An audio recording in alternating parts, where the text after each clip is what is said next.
I think like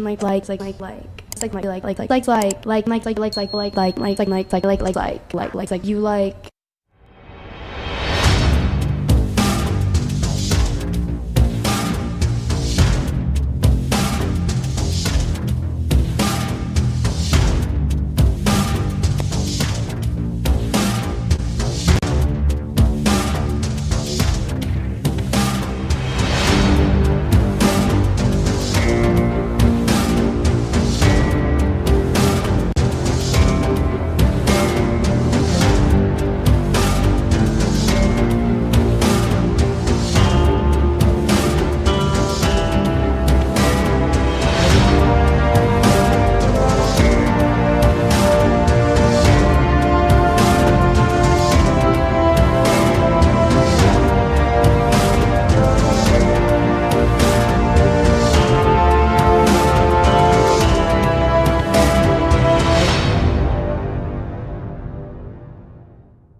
Hello and welcome to Read and Roll, the show where our special guest becomes the weary traveller, the weary adventure in a fighting fantasy choose-your-own-adventure game book. Before we introduce our guest for this evening, don't forget to do what the lovely lady at the beginning of the show told you to do. Click all the things, subscribe, notify, get a thumb, stick it right up on in there. Well, today, boys and girls, we've got a very special guest. He's a good friend of ours from the Chinwag. If you watch our show, the Chinwag on Tomby's channel. And we're going to just bring him in straight away, a man who needs no real introduction. It's our Abe. Hello, Abe. How are you doing today? What's going on? Still breathing. Can't complain. How about yourself, Jack? I am doing very well. I'm very excited and a little bit nervous to get this show on the road. We should give an honorary shout out to Yarnwich, Yarny, as she was the original pick for this show, the maiden voyage. But unfortunately, it ran into so many technical difficulties that we we couldn't get it going. But I hope you're ready for today's stream. It's going to be a bit of a janky one because, you know, it's like I say, it's the first stream and we haven't tested it thoroughly. We haven't got the format all complete, although we're trying to be semi-professional here. Semi. Anyway, so I'm always a willing test subject as well, so I'm quite happy to be here. I like being a guinea pig too. Yeah.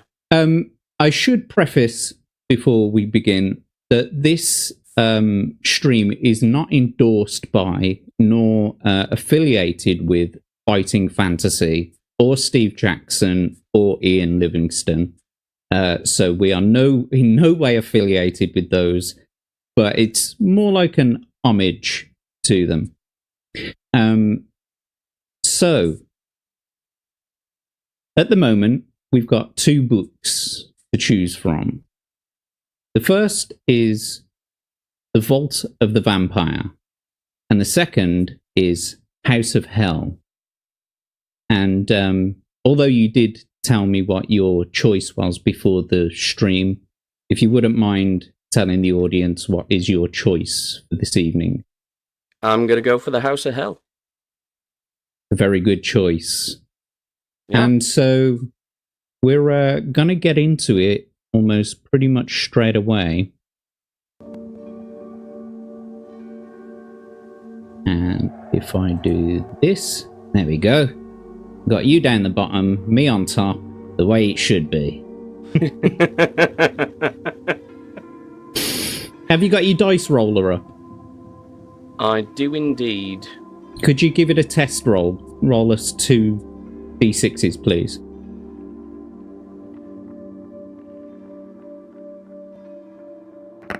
There we go. Isn't that fancy, boys and girls? Look at that. That's luxury. I don't like the color of the dice. I've got a different color of dice in my side. Mine are white dice. Don't know why yours are green. Oh, mine is secondhand. I wonder where those have been. They were smuggled. Like so many contraband. So, the House of Hell. It's a good one. We did go through the rules very briefly a little earlier on. And I've got it all worked out nice and fancy here, boys and girls. So this is all done in Microsoft Word. And so I can scroll through the book wherever I like. And I'm going to be reading the book, obviously. I'm going to be the games master. Abe is going to be our weary adventurer, I should say. And he also gets an adventure sheet. Oh, hang on. That's not good. That's not a good start. There we go. Hello. Hello, adventure sheet. Marvelous. So, you should get used to this. We're going to just minimize it for now. Now, obviously, there are some rules to this game that we did touch upon a little bit earlier. However, there are 3 added rules that I have added to the game myself, so that you, the chat at home, you can also be a part of this stream. So, like Who Wants to Be a Millionaire, I've added 3 lifelines. The lifelines are: ask the audience, in which, when a choice is presented, if you want to use that lifeline, you can ask the audience, and I will put a poll in the chat, and they will be able to vote on which they think you should go for. Now, you don't have to take their option, of course, but it's there as a little bit of a guide or a bit of a suggestion. Yep. The second one is backtrack. Now, as we go through the book, you'll be able to go from choice to choice to choice. But if you do make a choice that you don't like, and you have that lifeline available, all you got to do is say that you want to use a lifeline, and you want to use the backtrack one, and we'll go back to the previous paragraph. But once it's gone, it's gone. And the third is phone a friend, essentially. It's the same as phone a friend. You get to choose one member of the audience to help you out on a choice. Which would they do? You know, what choice would they make? But like I said, for each session, once you've made the choice, that's it. Your choice is done. So let's get into it. So I'm gonna go through some of the rules, because this may be some people's first time in the chat seeing one of these game books, and they may not understand what it's about, basically. So I am going to touch upon quite a bit, and for the future shows, people can just come back and reference this one. So are you ready? Yep. Jolly good. Here we go then. So, the House of Hell. Taking refuge in the infamous House of Hell has to be the worst mistake of your life. The dangers of the torrential storm outside are nothing compared to the blood-curdling adventures that await you inside. Who knows how many hapless wanderers like yourself have perished within its gruesome walls?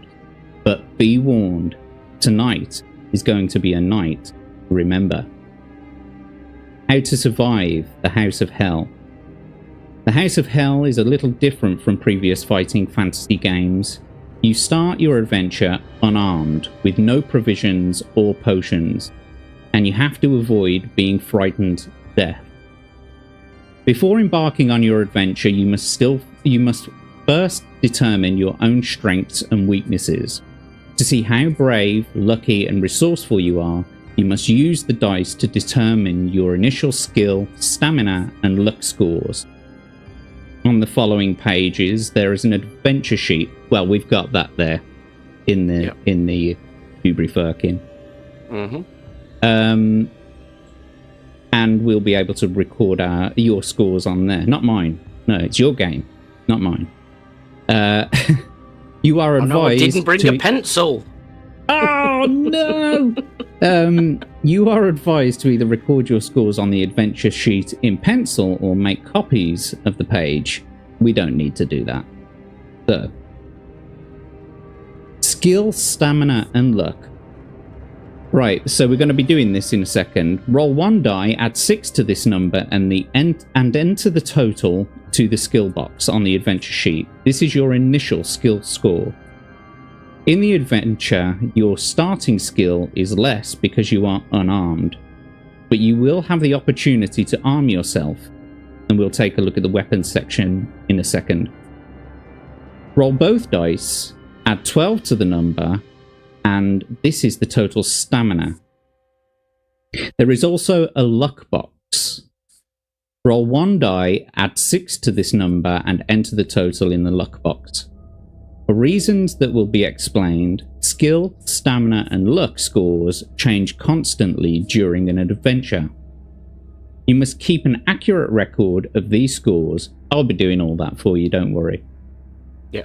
And for this reason, you are advised either to write small in the boxes, but we don't need to worry about that because I've got an Excel spreadsheet, and eraser, etc., etc.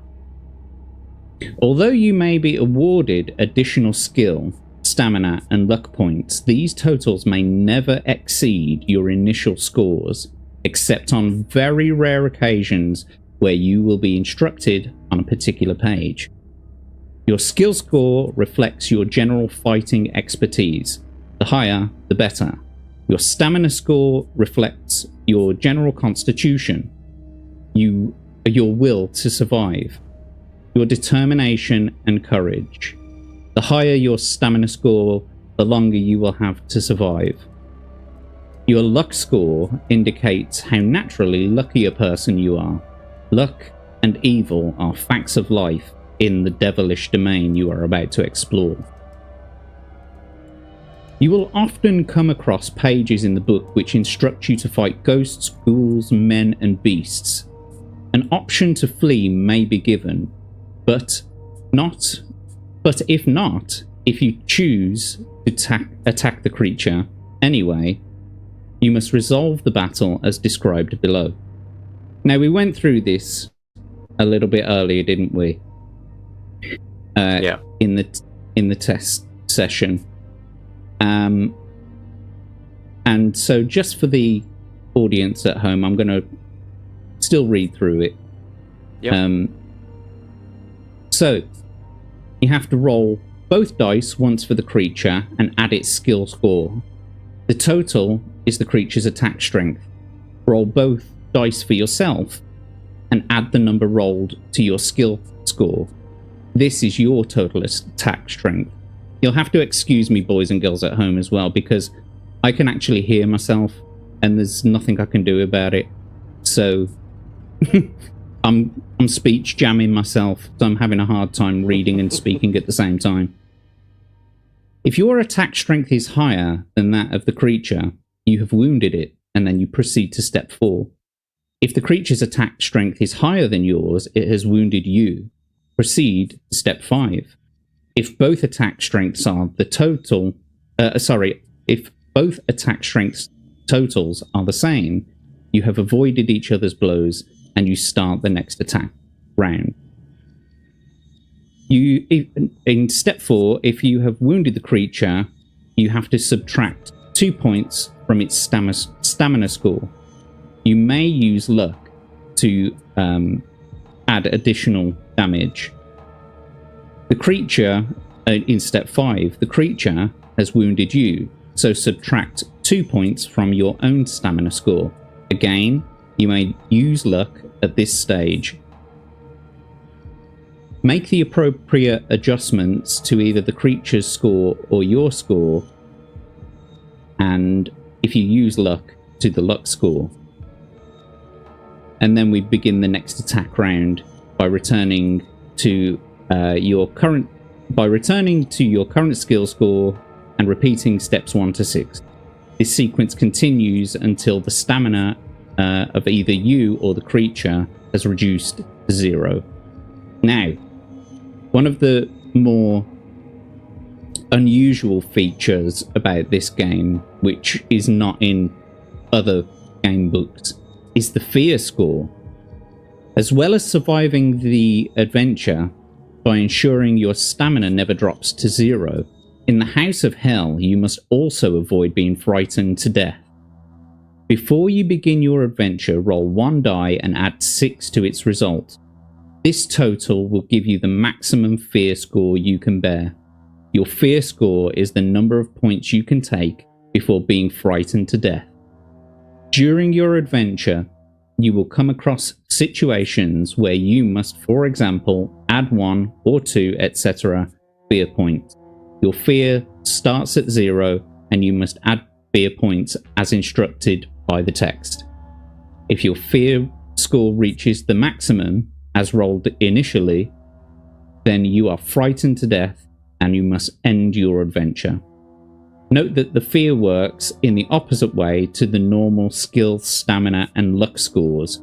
Start with 0 and increase your fear score towards your maximum rather than subtracting, as you do with other scores. Escaping. On some pages, you may be given the option of running away from a battle should things be going badly for you. However, if you do run away, the creature automatically gets in 1 wound on you, and you subtract 2 stamina points as you flee. Such is the price of cowardice. Note that you may use luck on this wound in the normal way, and you may only escape if that option is specifically given to you on the page. Right. Usually, so fighting more than one creature, usually you'll have to fight them in turn. So you destroy one creature and then you move on to the next one. Sometimes it will ask you to fight both at the same time. That's only sometimes though. Mm-hmm. You begin the House of Hell adventure with no weapon. As with other fighting fantasy adventures, your skill score reflects your combat ability with a weapon. So before you start off on your adventure, deduct 3 points from your skill score and note this starting skill. Do not, however, change your initial skill, as this is used to determine the maximum skill you have, and is also used if you must make rolls against your skill. If you find a weapon, which will be identified in capital letters, during your adventure, the text will tell you how many skill points to add to the weapon. These points are added to your starting skill and not your initial skill. Okay? And then at various times you can use luck during the adventure. And you roll 2 dice. If the number rolled is equal to or less than your current luck score, then you have been lucky. If it is higher, then you are unlucky. It's tough titty. Using luck in battles. When you're in a battle, you can use luck. If you are lucky, then you damage more to the creature and you can deduct 2 points from them. However, if you are unlucky, they add an extra 2 points, or they take an extra 2 points from your stamina instead. However, if you if they damage you and you want to test your luck, you can reduce the stamina that is deducted from your stamina score. There we go with the speech jamming again.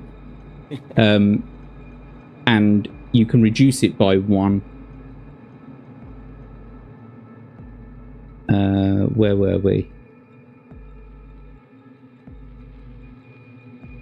Yeah, so we'll deal with that as we get there. Restoring your skill, stamina, and luck scores may change. Sorry. Your skill, stamina, and luck scores may change during your adventure. Your skill will increase from starting skill if you find a weapon. Your stamina will drain as you fight creatures, and may be restored by eating or resting as instructed by the text. Your luck will run out as you must deduct 1 luck point each time you test your luck. Occasionally, a particularly lucky find or an encounter may restore some of your luck. Your fear score is built up as you go through the adventure.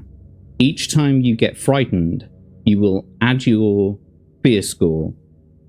Occasionally, when you get the opportunity to relax, the text may instruct you to deduct points from your fear score. Note that any bonuses you are awarded can never be used to exceed your initial skill, stamina, or luck scores, nor make your fear a minus number. So here are some hints on play. There is one true way through the House of Hell, and it will take you several attempts to find it.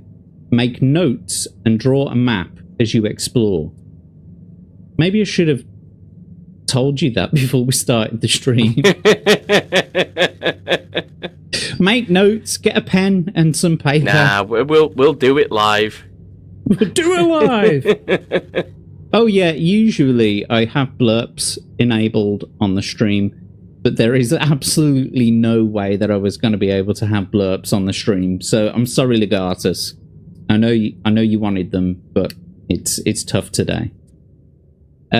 So make notes. This will be invaluable in the future adventures and enable you to progress rapidly through the unexplored sections. Remember to make a note of any advice you receive and write down any messages or special reference numbers you are given. Some rooms are death traps and others are chambers of horror. Be warned. It will be realized that entries make no sense if read in numerical order. So that means you can't just go from chapter 1 to chapter 2 to chapter 3, because you've got to bounce from chapter to chapter to chapter. That sort of thing. Okie dokie. Now, before we get into the background, I'm just going to take a quick look, because I can see that the chat has been going quite wild. And so, first of all, we're going to say hello to the chat. So we're going to say hello to Legatus Legionis. And we got Figgy in the chat. And we got Daily Dysfunction. Hi, Daily. And we've got Abe. Who's that? I don't know. I've heard of him. Yeah, me too. Yeah. And we've got a guy who is sleepy. And who else? We got Steve. Hello, Steve. It's Davyverse as well. Anvek, a pleasure to see you. First time in my chat. But I've seen you in other chats. I remember you from Jesse's streams, the Common Nerd. And who else we got? We got Robert Harvey. Welcome to the chat, everybody. It's good to see you all. Thank you for joining us. So, I think first things first.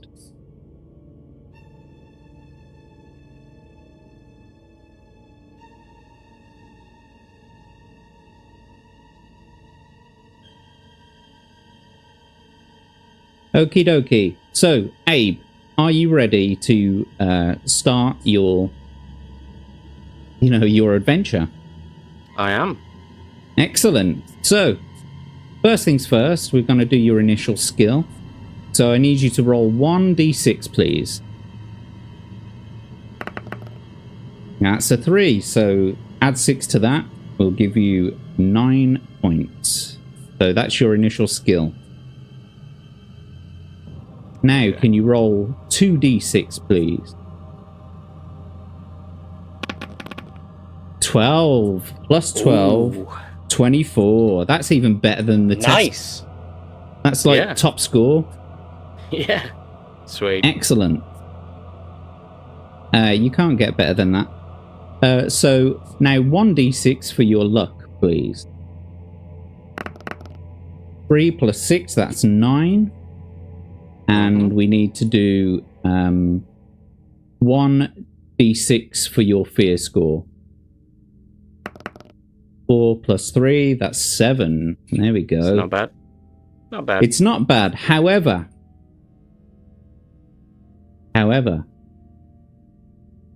I'm pretty sure I remember the rules saying that after we've done your initial skill, we must deduct 3 from your skill score. Yeah. So that we can have... Yeah, because you're unarmed. So I'm going to... Let's just... Is that initial or current now?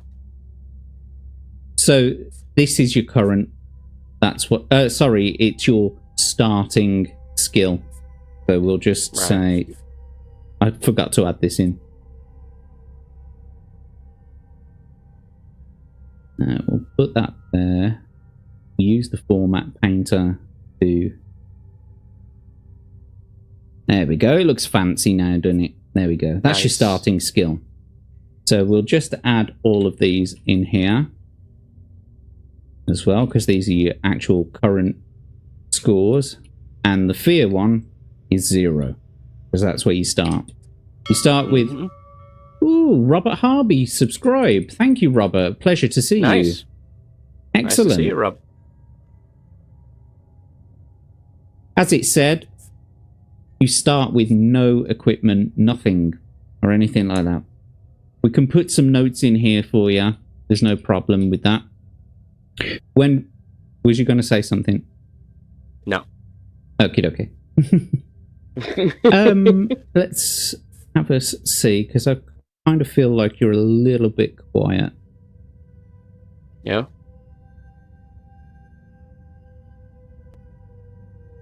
Edit mic settings. Say hello again to the chat, please. Hello, chat. There we go. That'll do. That'll be reet. Sweet. Okay. So, you can request to have the adventure sheet shown at any time you like. Okay, so all you got to do is say, can you show me the adventure sheet, please? Yep. But if you don't say please, I'm not going to do it. Okay. But it's just as simple as that. It'll just pop up and down like that. Ladies. Mm-hmm.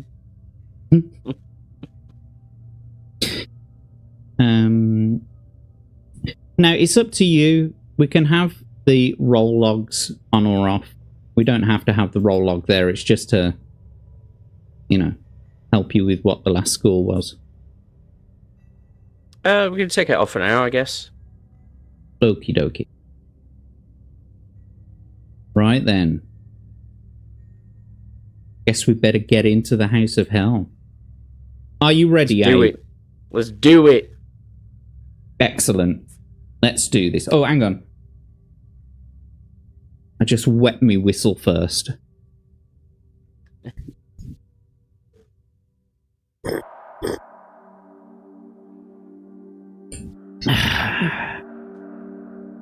Terrible coffee, that. Oh.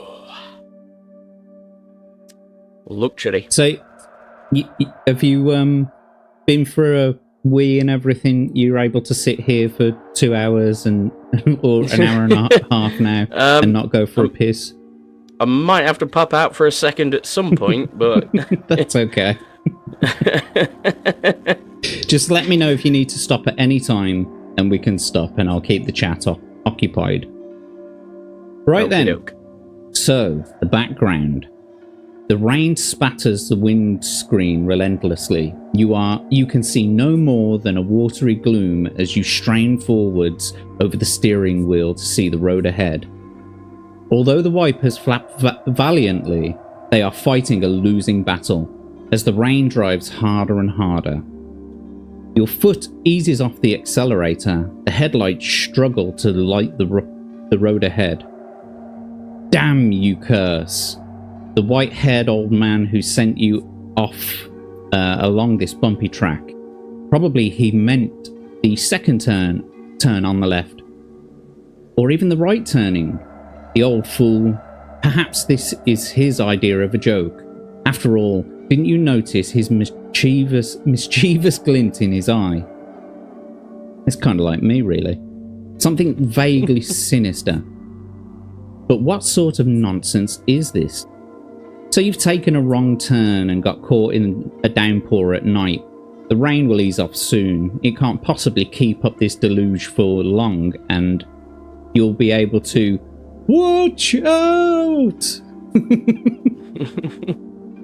You spin the wheel frantically and to the left to avoid a figure who from nowhere shows up in the headlights. The car bumps and jolts as it bounces over the rocky roadside and thumps into a ditch. You collect your thoughts. You are unhurt but shaken. Then you remember what happened. The body. You must have hit the figure which appeared. There was no way you could have avoided them. You spring out of your car praying that they're still alive. Your clothes soak up the rain as you hobble back to the road. In the darkness, it's difficult to see anything, but there's no sign of the body. You consider the situation. Are you certain that it was someone and not a trick of the light? Yes, you can remember the arms held up in fright as the car collided, and the look of anguish on their face. His face. We're just men. We're just normal men, Abe. Innocent men.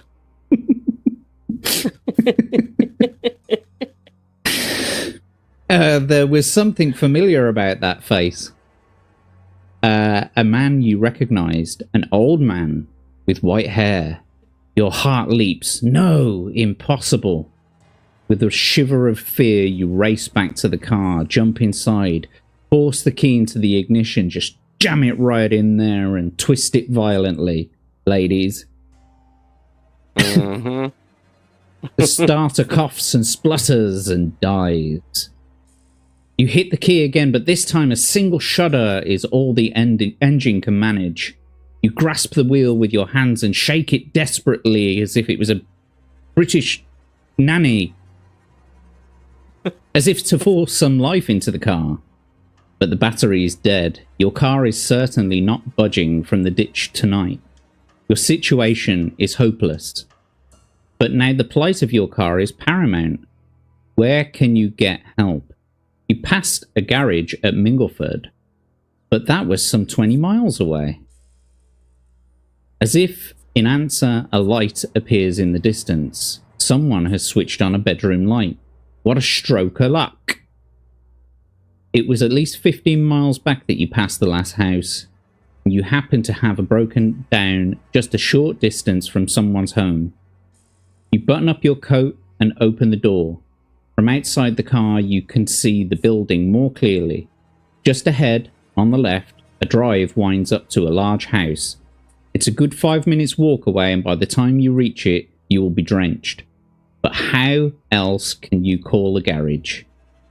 You can't afford to miss tomorrow's appointment. No, you must. Anyway, you'll probably be able to dry off inside after phoning the garage. You slam the door, turn up your collar, and set off for the house. A flash of lightning lights it up clearly for you. In your preoccupation with the rain, the warning from above is wasted on you. The house is very old, in a shocking state of repair. The light in the window is flickering, most likely an oil lamp, certainly not electric, and you don't notice a fact that might have turned you back anyway. There's no telephone line going to the house. As you climb the steps to the front door, little do you realize what fate has in store for you. Tonight is going to be a night to remember. You're gonna get raped. Nice. This is what every girl wants, right? Yeah. What I want. Maybe. Anyway. So... We're just men. Normal We're men. just men. We're innocent men. Just innocent men trying to get to the garage. Now turn over. Yeah, that's right, Anvek. Now turn over. There's a frightening phrase. Right then, so, chapter 1. You climb the creaking steps up to the front door and pause to catch your breath. Even though you ran all the way up the drive from the car, you are soaked through. Your feet are particularly wet. Judging by the number of puddles you stepped into in the dark, the drive needs a small fortune spending on repairs. But under the porch, you are out of the storm. You brush the rain from your clothes before turning towards the door. The rain is still pelting down, but an eerie silence hangs in the air. No lights are on downstairs. You step back off the porch to check the upstairs window, which attracted your attention earlier. Nothing. No lights. The whole place seems to be deserted. Desert. But then you remember the time. 5 minutes to midnight. Everyone in the house has probably gone to bed. An owl hoots in the distance, and a shiver runs down your spine. The situation is a little scary. Here you are, in the middle of nowhere, at some strange, run-down old building, about to wake up whoever lives inside at midnight. They certainly won't be too pleased. But you have no choice if you are going to make your appointment tomorrow. You must reach a telephone to call for help. You step up to the front door. From the left-hand side of the house, a dull glow catches your attention. A light has been turned on. You breathe a sigh of relief. At least someone is awake. You consider your options. There is an elaborate knocker. Lol. In the middle of the door, and a bell pull hanging down to the right. So, your first choice out of 3. Will you rap on the door with the knocker, pull the cord, or creep around the house to investigate the light? Well, as keen as I am on knockers, let's pull the cord. Okie dokie, here we go. Oh, I'm just going to put in the what's it as well, our last location, just in case you want to backtrack. Yeah. So right now we're at 275. So you grasp the rope and pull. From the depths of the house you hear a tinkling noise, and the light comes from the side of the window goes out. So we just have to turn to 375. A few moments later, the door handle turns slowly and the door opened. Standing in the doorway is a tall man dressed in a dark suit with tails. His long face is solemn. Yes, he asks indignantly. Or maybe I should have done it a different way. Yes, he asks indignantly. You smile nervously and you explain your situation. Your car is broken down. You need to reach a telephone and you are soaked to the skin. The man's face remains expressionless. Come in, he orders. The master is expecting you. Follow me. He leads you into the reception hall and tells you to sit down while he informs his master of your arrival. Turn to page 8. We've got a couple more choices coming up here, so I'm going to add that to the log. Okay. You sit down in a solid carved chair and look around. The reception hall is certainly not what you would have expected from the outside. It is elegantly decorated with rich tapestries and fine oak panels. A number of portraits line the wall.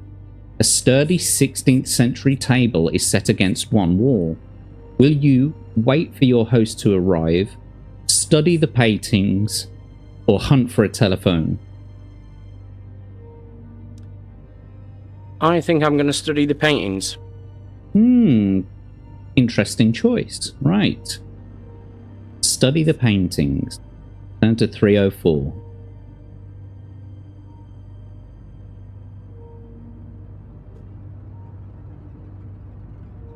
Three portraits are particularly interesting. Will you look at a beautiful young woman wearing a tiara, a middle-aged portly gentleman wearing half-moon glasses, or an elderly woman with grey hair and a cold expression? Okay, the first one is definitely got to be bait. The third one is too creepy. So I'm going to go for the middle-aged portly gentleman. Very good. Here we go then. 37.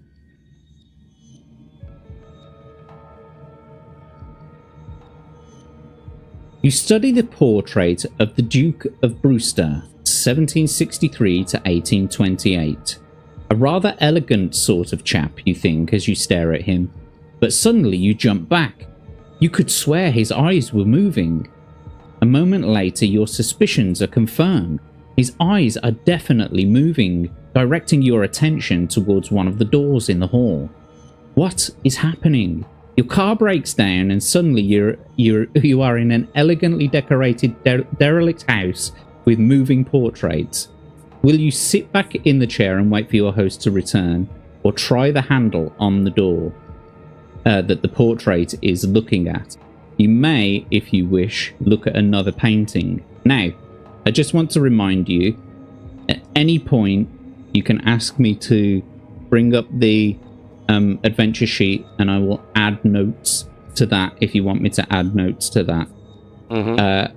You still have 3 lifelines if you want to use those.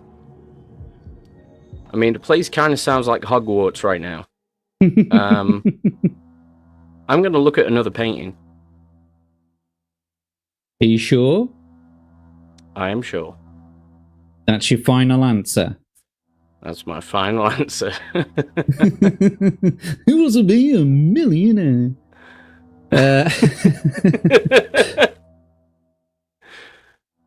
Right, 250.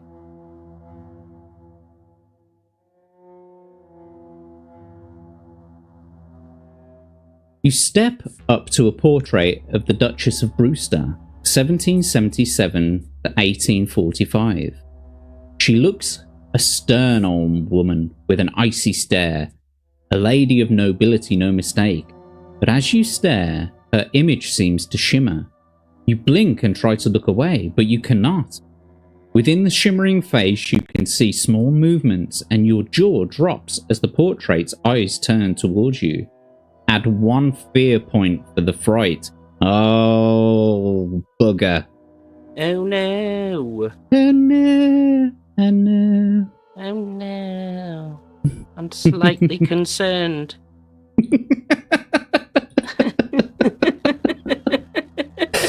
Mate, you've only got 7 fear points. You've got 6 left now, and that's it. You're a goner. Yep. Oh, sorry. I'll put the adventure sheet back down. The woman's lips start to move, and you hear a voice saying, "Stranger, you have innocently stumbled into a cursed place.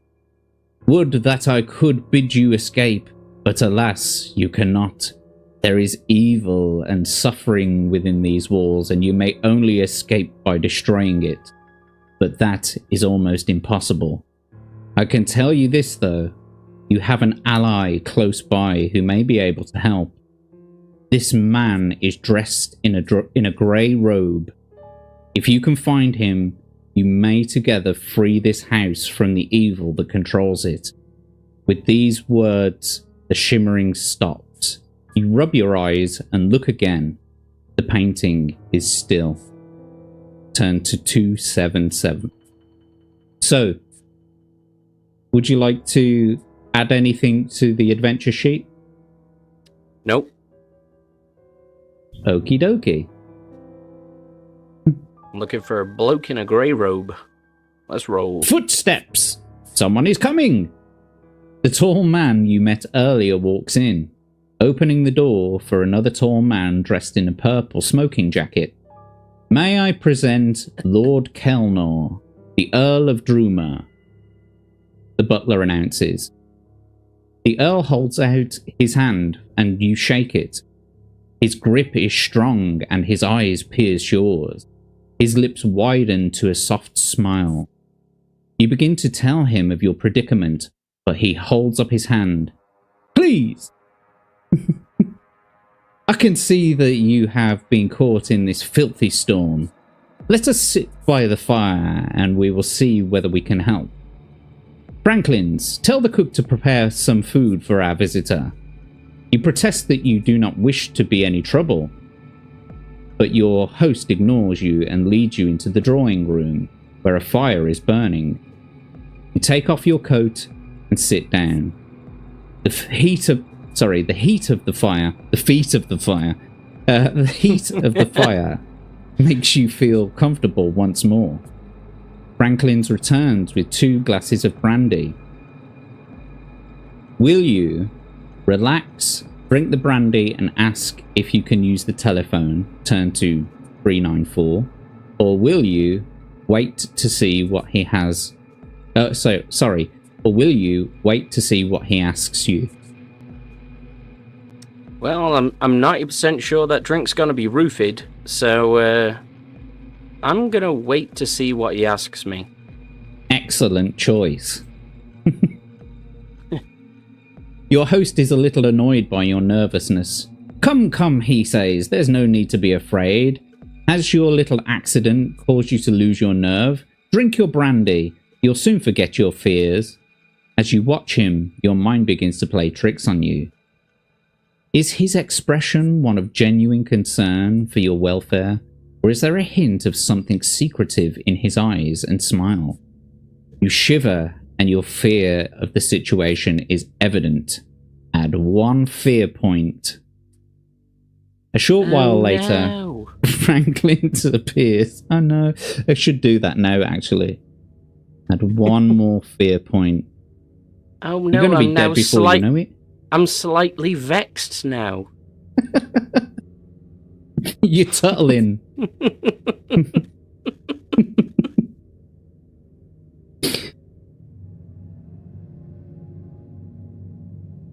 A short while later, Franklin's appears. Your meal is served, sir, he says to the Earl.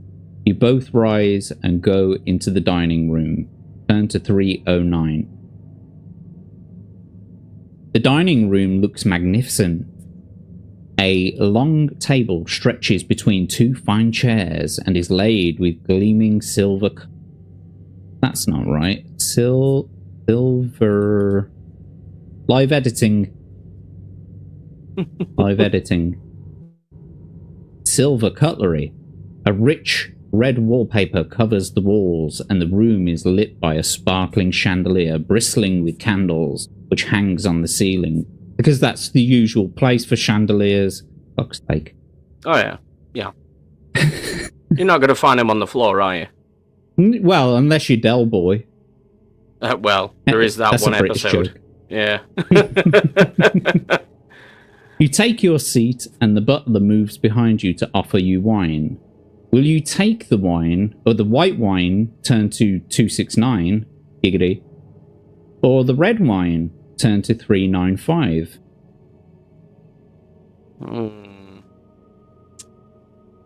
Generally, I'm more of a red man.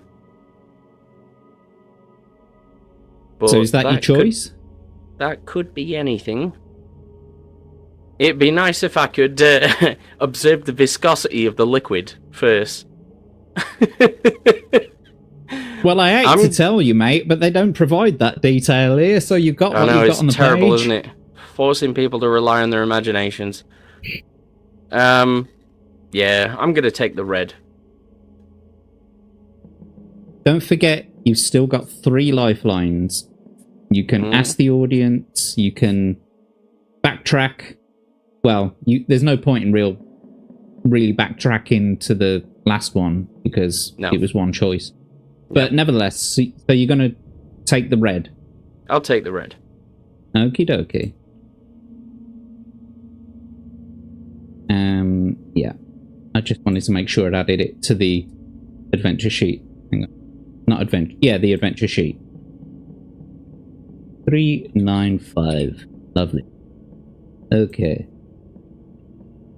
The wine is impeccable, a fine vintage. Soup follows, and then you may choose either lamb, duck, or for your main course, or you can tell your host that you've already eaten and you are not hungry. So, duck, lamb, or you're not hungry. Well, I mean, I've technically already had a liquid lunch there, so I'm going to have to tell him that I'm not hungry. Yeah.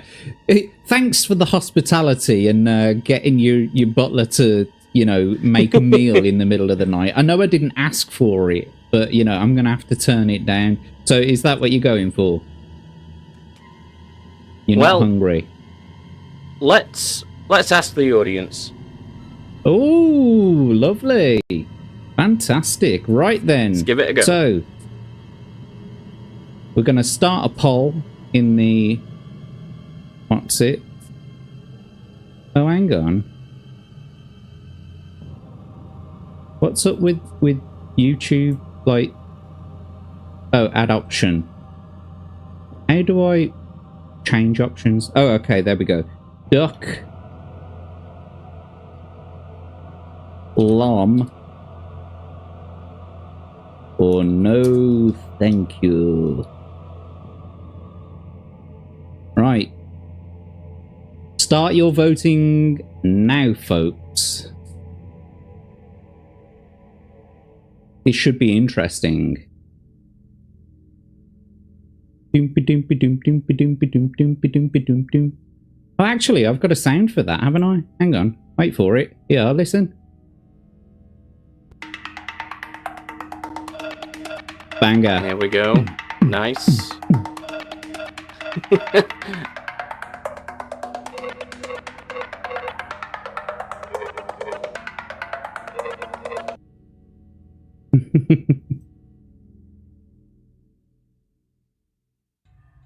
How many people we actually got in the stream? And that should determine... So we've got 7 people watching and we've got 7 votes. So I believe that's all of them. Yeah, everybody voted. So cool. It looks like everyone's saying no thank you. Or I say everyone, at least 43% said no thank you. So do you want to continue with your choice of no thank you, or would you prefer to choose from lamb or duck? Yeah, I'm going to stick with my initial thoughts, and I'm going to say no thank you. Excellent. Right, okay. So you have... used 1 lifeline now. Just going to add that to the adventure sheet, if you give me a second.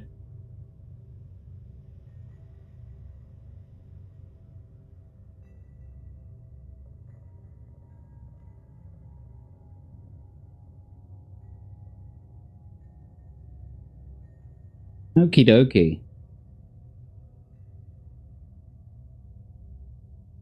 The Earl is outraged. How could you allow him to go to all of the trouble of preparing a meal? You see, I told you. I've read this one before.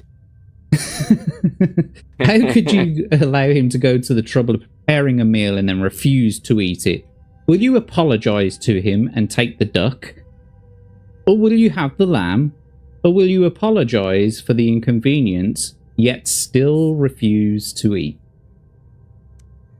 I'm going to have to refuse to eat. I made a choice. Thank you. I'm a man of my word. I'm a man of integrity. Okie dokie. So you will apologize for the inconvenience, but still refuse. The Earl rings for his butler, who appears in the room immediately. He must have been standing outside the bleeding door. Oh, yeah. Franklin's, our guest, has decided... What did you say? He's listening in. Yeah, he's got like a glass against the door or something. Franklin's, our guest has decided not to eat. Our hospitality has been refused. Deal with the situation. The butler nods and touches a button on the back of your chair. Clasps appear from the arms and snap closed across your wrists, holding you in place. You squirm to free yourself, but you cannot break their grip. Meanwhile, the butler has pulled a handkerchief out of his pocket and is shaking a pungent liquid into it from a glass bottle. You cannot avoid this as he holds a cloth over your mouth. Chloroform! You begin to lose consciousness. Now, God damn it. if you like, you've still got 2 lifelines, one of which is backtrack, where you can go back to the previous chapter. Jack, I am a man of principle. I will wake up wherever I am. Butt naked and chained to a bed. I don't care what's stuck where. I said no. No means no. I don't care how delicious your food is. It was a pretty nice rack of lamb. We do know how you enjoy a good rack. I do love a good, yeah. You're right, here we go then. Racks. All great. You open your eyes, your head is spinning, and it is some time before you are fully aware of the fact that your hands and feet are bound. The room you are in is empty, but you work out a plan. You will hop over to the window, break the glass, and use it to cut yourself free. Pulling yourself to your feet is awkward, but you manage it, and with a mixture of hops and shuffles, you arrive. There she was, just a walking. No, anyway. With a mixture of hops and shuffles, you arrive at the window. Outside, the wind is blowing the rain against the window pane. Will you go ahead and smash the window with your hands? Something of a risky business, or will you instead test your luck? If you wish to test your luck, turn to 136. If you do not wish to test your luck, turn to 360. Do you know what? I'm going to test my luck. Well, bloody hell. Here we go. So, here we go. Let's do it. What I'm going to need you to do... oh, bugger. Hang on. We're at page 173. I can't remember how many points you're supposed to bleeding add. Some kind of games master I am, eh?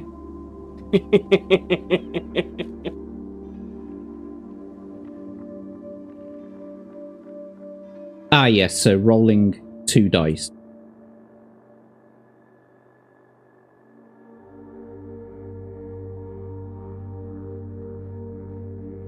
So let's bring up your adventure sheet. Okey-doke. And if you would please, sir, roll 2d6. Okay.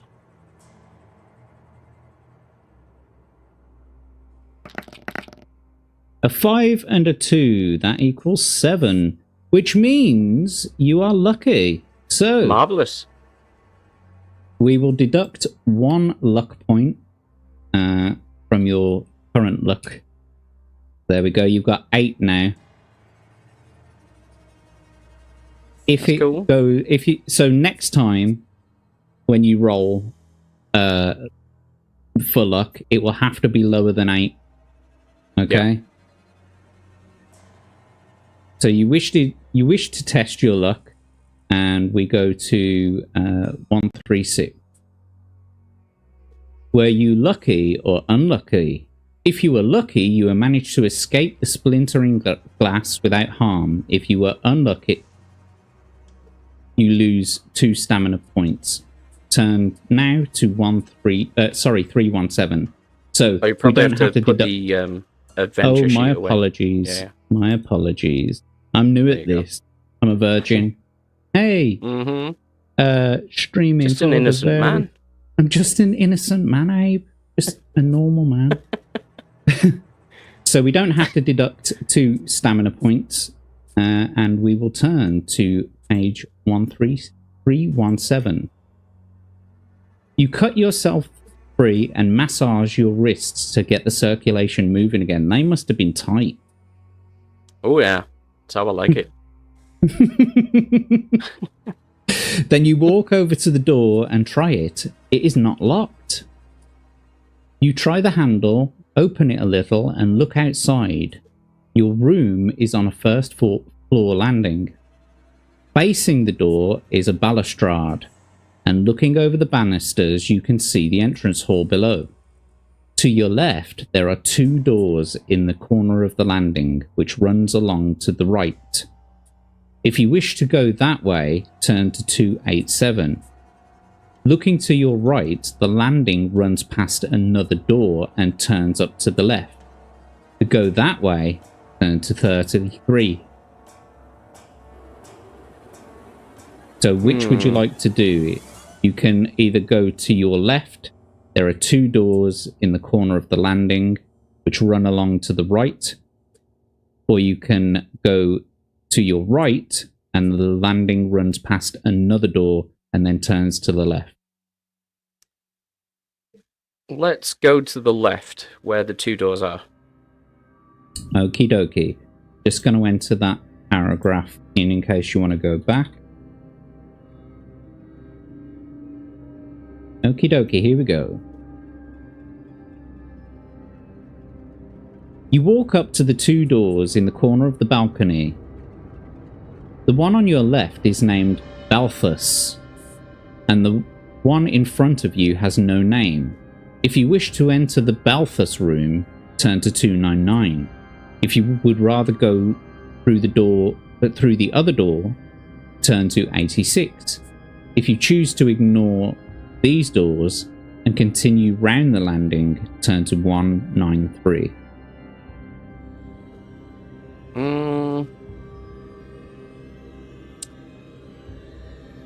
Let's try the one... yeah, let's try the one with no name. Kidoki.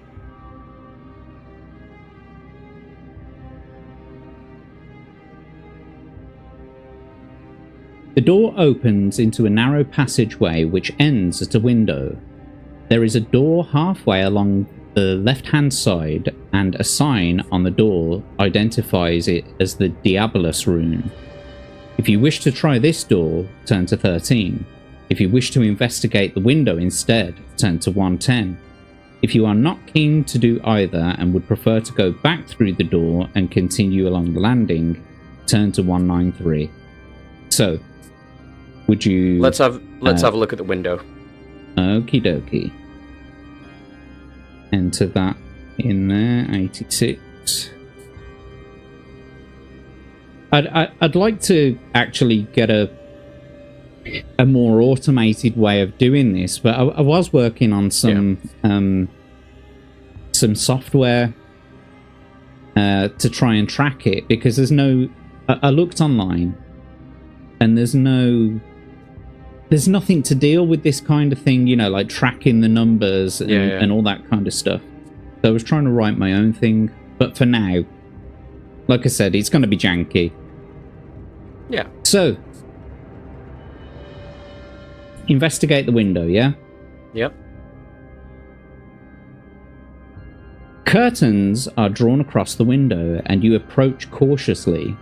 You gingerly pat the folds in the curtain and are relieved to find nothing there. Although they seem to be safe, you are still on your guard as you draw them apart. As you do so, a thunderclap booms outside and makes you jump. But you are safe, and perfectly ordinary window is uncovered. However, the heavy iron bars on the outside are a little worrying. Through the window you can see nothing but the rain running down the pane of the glass. But curiously, the rain is avoiding one area. Could it be that the wind is blowing the rain away in this one corner? You bend down to take a closer look.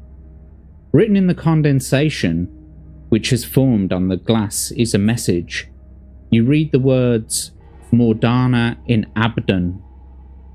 You repeat this message to yourself and then rub it off the window in case anyone else should see it.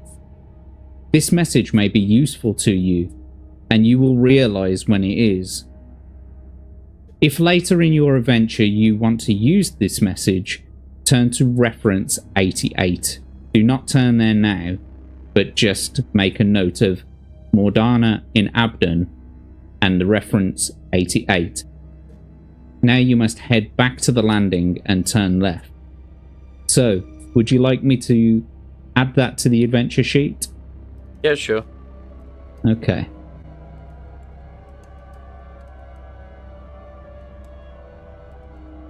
So it was Mordana in Abaddon 88. There we go. Yeah. Lovely.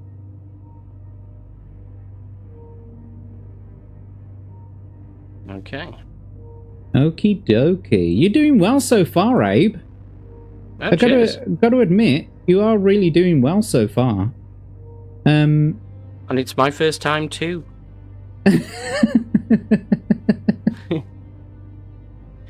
I'm just looking through the chat at the minute, because obviously doing all of this, Yeah. I don't get to take a look at the chat at all. So I'm just because there's a lot of chats there. Like, there's no way that I'd be able to, like, some of these messages are so stale now in regards to the story. Maybe I'm gonna have to figure out a different way of doing that. Maybe I need a producer. Maybe.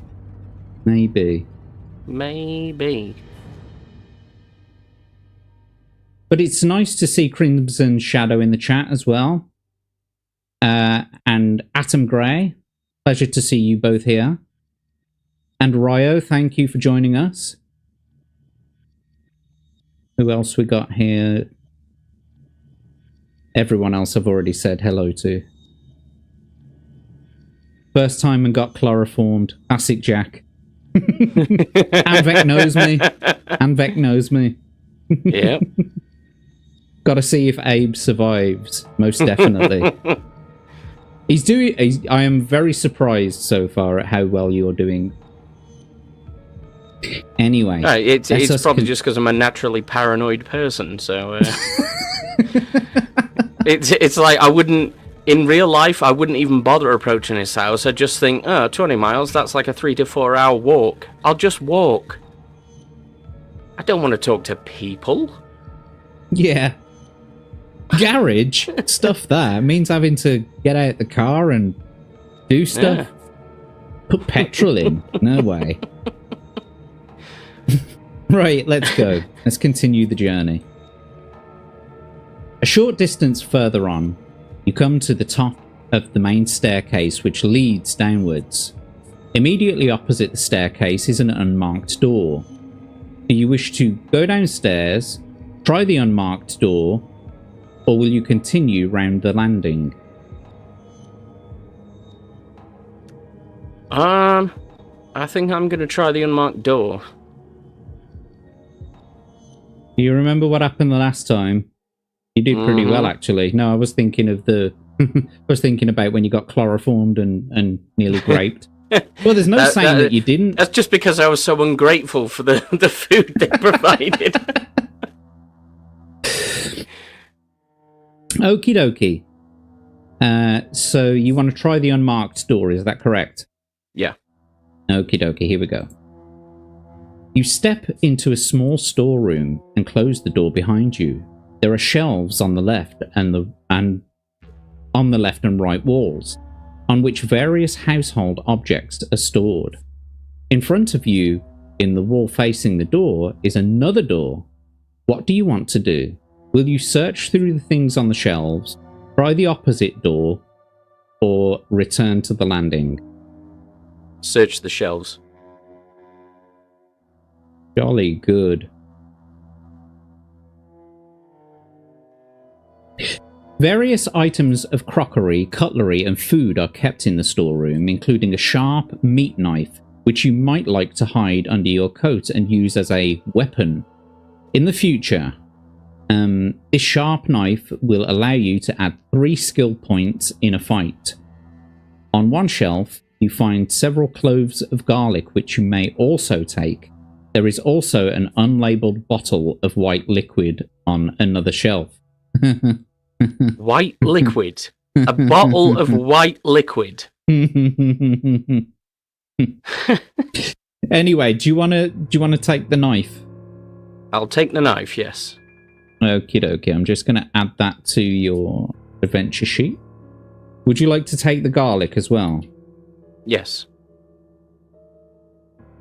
I'm going to add the 3 points back. Or should I? No. Sorry. I'm going to add it in here. +3. Knife +3. And so you want to take the garlic as well, yeah? Yeah. Now, the choice is before you.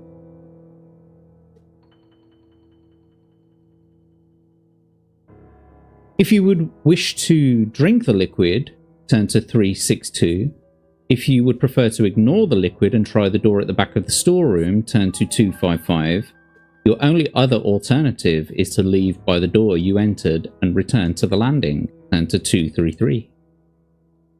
Ignore the liquid and try the door. Excellent. Excellent.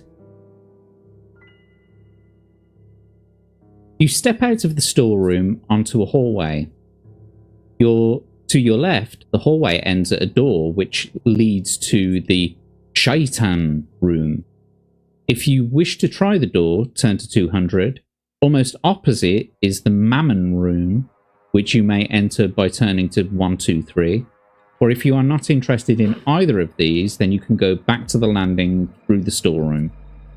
Go back to the landing. Are you sure? Yeah.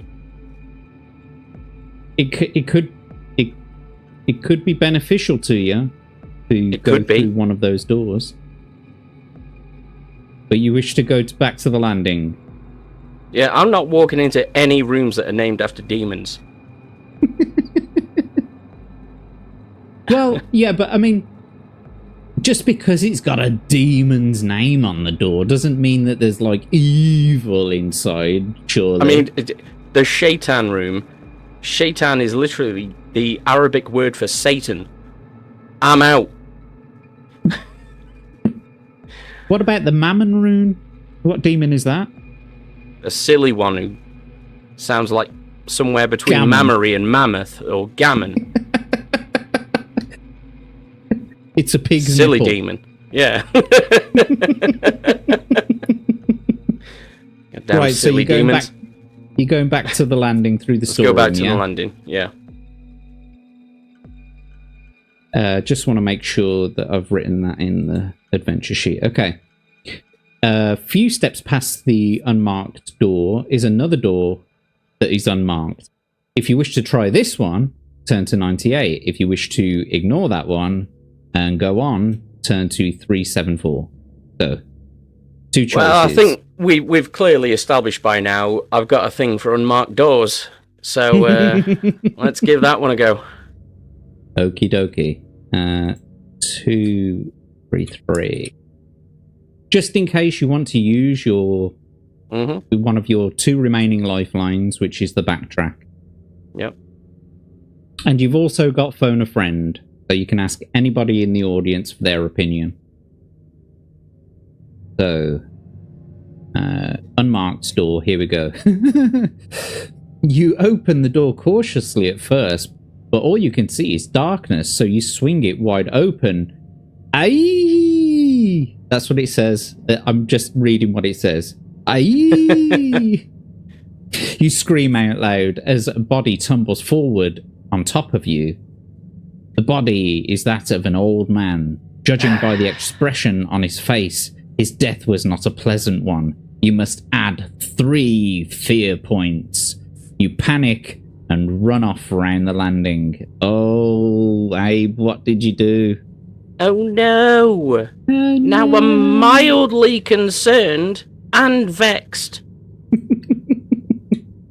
Mate, you are 2 fear points away from dying. Okay. Mm-hmm. Teetering on death is what I do, baby. I'm looking for tea. Okie dokie. The landing turns right and a passage branches off. You may either turn left down the passageway and past a couple of doors before turning left again, or turn right following the landing. Let's turn right. Just want to add that. 374. Lovely. So we're going to turn right. Okay. You follow the landing round past a wooden door which bears the name Tutavilus. You may try this door, or straight ahead, the landing ends at a panelled wall and the passageway turns to the left. To follow the passageway round, turn to 175. So either enter the door named Tutavilus or go around the passage. Hmm. You still have 2 lifelines. I'm going to follow the passage. Okie dokie.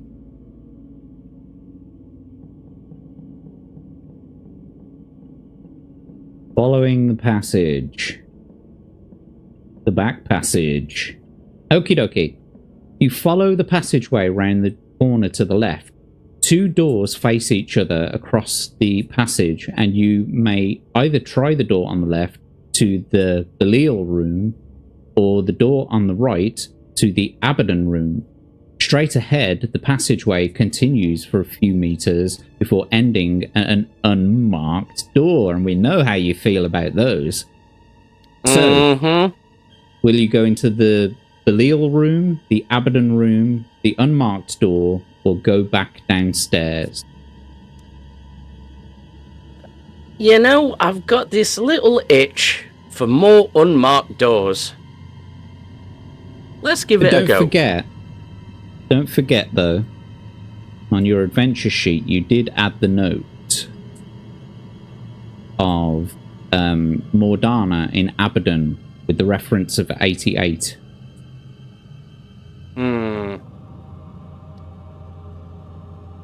That is a good point. But I wonder if that's some sort of red herring. Well, you'll get no fucking help from me, mate. Alright, we'll try Abaddon. Okie dokie. Yeah. You enter a bedroom which is lit by a single candle burning by the bedside. Sheet. What? The sheet. Oh. It's 2, yeah. Oh. Mongo. There you go. You enter the bedroom which is lit by a single candle burning by the bedside. A heavy, musty odour hangs in the air. A minky, musky, foxy, stoaty smell, which could only come from all the plants which are standing in pots on the You know what my reference was, don't you? Anyway, the pots on the mantelpiece, bedside table, dresses, and shelves. Dressers, that's supposed to say dressers. Dressers.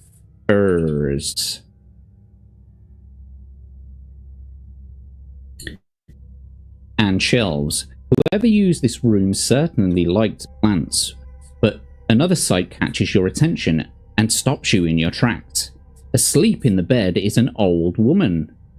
Now, I know what you're thinking, Abe, but no, let's keep it clean, right? Yeah. No option 4, I'm sad. It seems that she has not seen or heard from you, because she's sleeping, obviously, or she has not moved since you entered the room. Do you wish to leave her in peace, walk over to her and wake her, or will you instead spring over and attack her before she can wake up? I think I'm going to try and leave her in peace. You boring bastard. I've been trying to keep it PG. Having explored most of the rooms upstairs, you decide to risk searching the ground floor. Follow the landing back round to the staircase and creep downstairs. You walk cautiously. You walk down the stairs cautiously, looking in every direction. There is no one about. In the hallway below, you may choose to try either a door on the left or a door on the right. Or you can walk up to the front door and open it. So left door, right door, front door.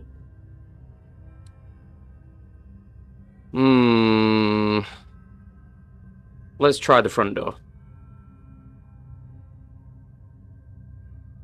Are you sure? Would you like to ask the audience? Well, no, you've asked the audience. Would you like to phone a friend? No. No. Okey-dokey. I'm going to take my fate into my own hands. Okay, so turn to 222. All the ducks. You grip the handle and turn it slowly and pull open the door.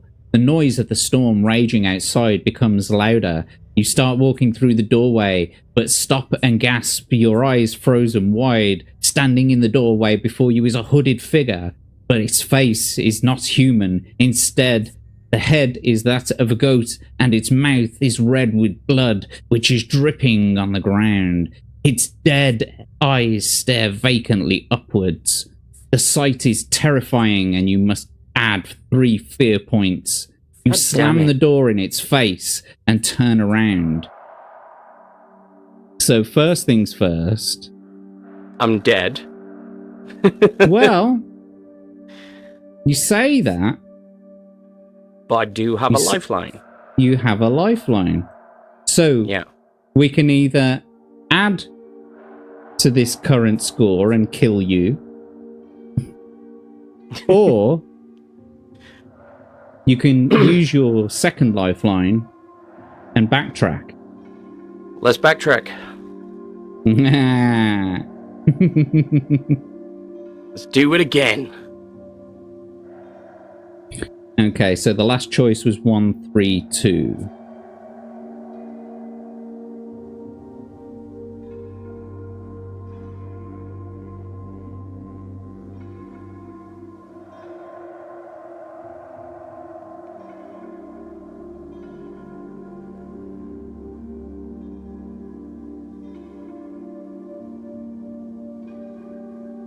You walk down the stairs cautiously, looking in every direction. There's no one about. In the hallway below, you may choose the door on the left, the door on the right, or the front door.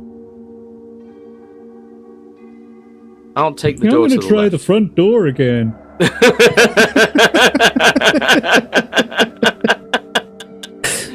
Yeah, see if it's any different this time around. Yeah, let's go left.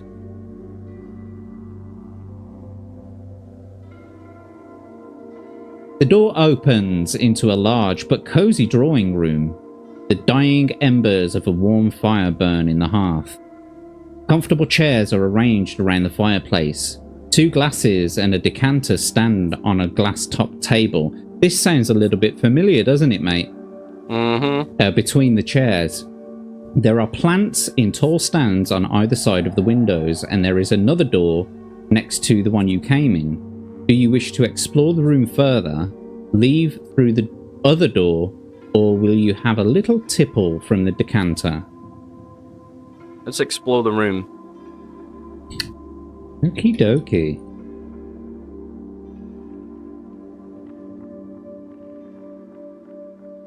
Will you start by looking through the ornaments on the corner shelf, or will you examine the fire and the mantelpiece? Look at the ornaments first. At this 19.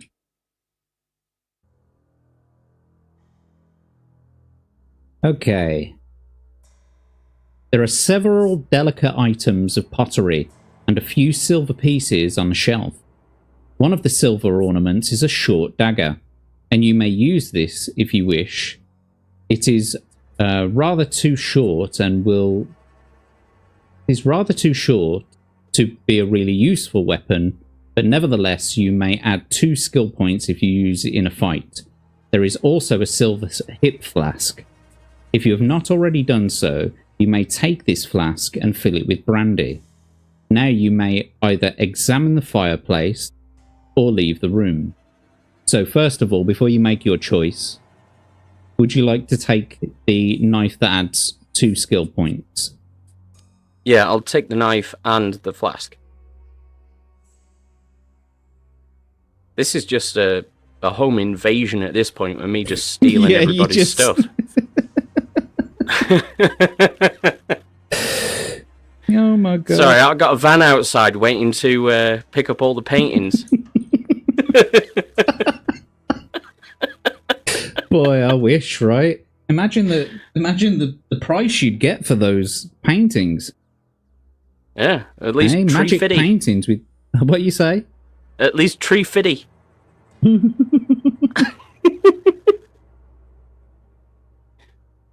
I'm just having a little bit of a wet me whistle whilst we take this little break, and I'll just have a quick look at the chat, see what peeps are saying. Foxy Stoat seeks pig. Shut up, Eddie. Steve can't see this ending well. No, it's all right. He's doing pretty well. I mean, he nearly shit the bed earlier. If you didn't, well, you ain't got that lifeline now. You've used your backtrack, so you can't do that again. Yep. Oh well. Abdon was an evil thing in the Demonologist game. I believe in Myth as well. He was also one of the Lords of Hell. Well, is there a My Little Pony floating in it? What was that? What was that? That for? would be the most terrifying demon you could come across. So apparently, from Robert Harvey, Mammon is Lucifer's son. I did not know that. Mm-hmm. Yep. Well, there you go. King Dickard. That's what they call me. That was my name in high school, that was. Yeah.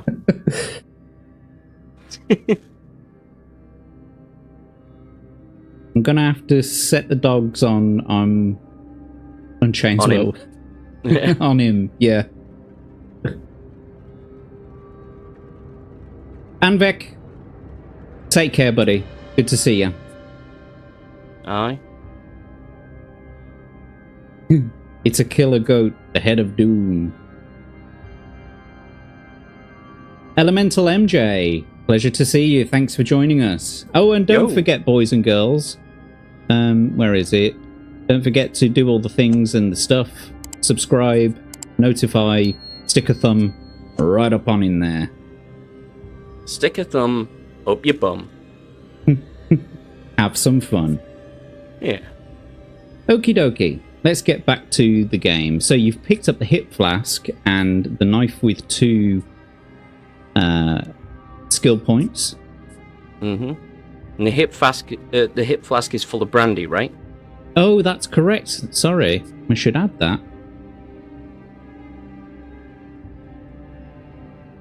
Just going to turn that into a makeshift Molotov if needs be. No, but isn't a Molotov supposed to smash? That's the whole point. It spreads the fire everywhere. Yeah. With that, well, as long as the liquid spreads over a certain area of effect, it has the same outcome. Yeah. I mean, why waste good brandy though? Well, is it, or is it like Jesus juice? I mean, either way, it's going to be flammable. So. Okie dokie. So, your choices are, you may now either examine the fireplace or leave the room. Alright, let's have a look at the fireplace. Okie dokie. With this flammable object in my pocket. Oh, do you know what? As well, I don't need to keep updating No, the sheet now, do I? I can't go back now. You've used it. No. Yeah. No going back now, Sonny Jim Bob Milado. You've Sonny Bob shot your Jim bolt. lad.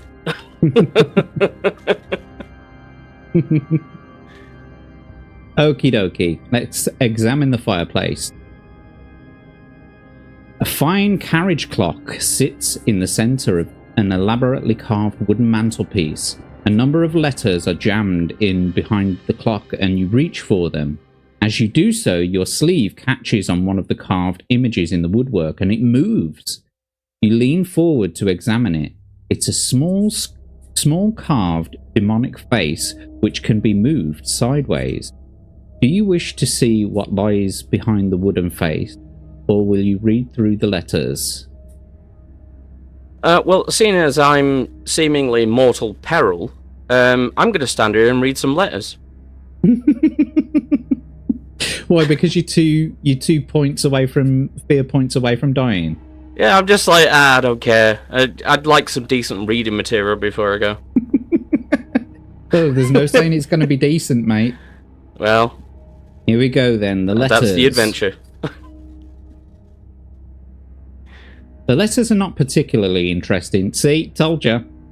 Except for one from a foreign address, written in immaculate handwriting with a broad-nibbed black pen.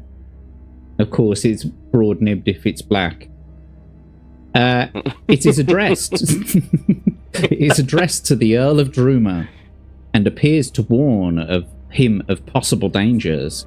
It starts by describing a raid of some sort on the writer's house and how he narrowly escaped being caught. It ends with a PS which says, "I also suggest you further protect yourself by changing the password on your own cache, or on your own cache room. I, for one, know it is Goathead." So that's the Earl of Drumer's password for his cache room. Right. Goathead. You want to make a note of that by chance? Yeah, can do.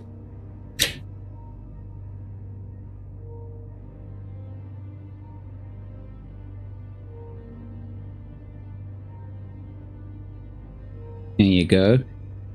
Password Goathead. Oh, sorry, I should show you. Just for posterity. I added it in just there. Password Nice. Goathead. Lovely. Just so you know I'm not lying. How many others know the same? Why not change it to something which will remind you of the sound advice of a good friend? The letter is signed by Count Pravemi. You read through this again and replace the letter. Do you now wish to leave the room, or will you turn your attention back to the small wooden face on the mantelpiece? Well, I'm in too deep now, Jack. Let's fondle the small wooden face. Oh, you like touching faces. Here we go then. Oh, yes. Oh, yes. Okay. Did you enter this drawing room from the hallway or the study? If you entered from the hallway, you take the door which leads into the study. If you entered from the study, you go back into the hallway. So, since you entered from the hallway, we'll go into the study. The room is a study. We just heard that in the last paragraph. Okay. The old leather-bound books line the walls, and the only source of light comes from a single candle burning on an antique desk. You walk over to examine the desk, which is made from beautiful wood and has brass-handled drawers. A piece of paper rests on a blotter. As you look at it, you are suddenly aware that something strange is happening. A large brown letter F is forming in the top left-hand corner. You gasp as the word "find" appears in child's handwriting across the top of the paper. For this, you must add 1 fear point. Slowly, the complete message forms. Find Shiku. Who or what is Shiku? You pick up the paper and move around the desk to see it more clearly in the light. But as quickly as it appeared, the message disappears. So, I'm afraid we're going to have to add one more fear point. So now you are pretty much you've shit your pants at this point. The cusp of death, terrible. Let's make a note of that as well. The Fine Shaku. I mean, I doubt I'm going to be alive for much longer, but, you know, trivia. Find Shiku. Okie dokie. So, your choice is before you now. Do you wish to look over the collection of books, or do you want to leave the room? Well, I'm nearly dead, and I still have a thirst for knowledge, so let's do some more reading. Okie dokie. The collection contains many invaluable first editions. Are you going to steal these as well, Abe? I'm stealing everything in this house, Jack. The collection contains many invaluable first editions and obscure works in strange languages. The Earl of Druma has a disturbingly large collection of books on black magic and many volumes on hypnotism. Do you want to look at any of them? If so, you will choose a book. If so, will you choose a book on black magic or a book on hypnotism? Let's read the one on one lifeline. Sorry, you still got one lifeline left. What was you going to say? I'm going to go for the hypnotism. Excellent. You pull out a heavy book with a large eye embossed on the spine. The cover has no title and you flick the book open. The frontispiece is an elaborately detailed drawing of a symbolic eye.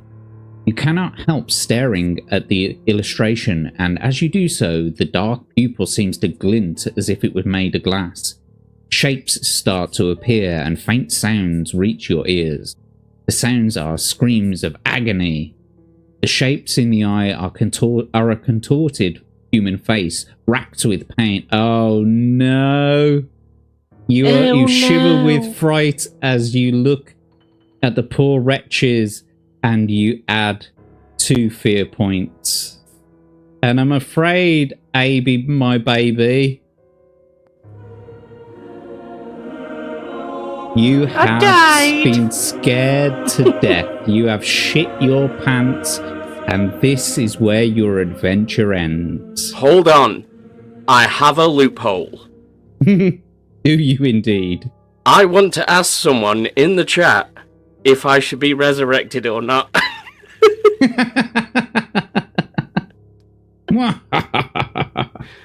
No, I'm afraid that this adventure in particular is over. How did you enjoy that? Yeah, it was good. I mean, the character was a bit of a pussy, though. He's like, ooh, a shadow. Ooh, 2 fear points. God damn. Yes, well, I think you did surprisingly well, though. Yeah? And what you saying in the chat, then, guys? How do you feel how Abe did for his first run through this book? We've I was planning on only taking this stream to 12 o'clock, but I am open to taking it a little bit further if you'd like to play again.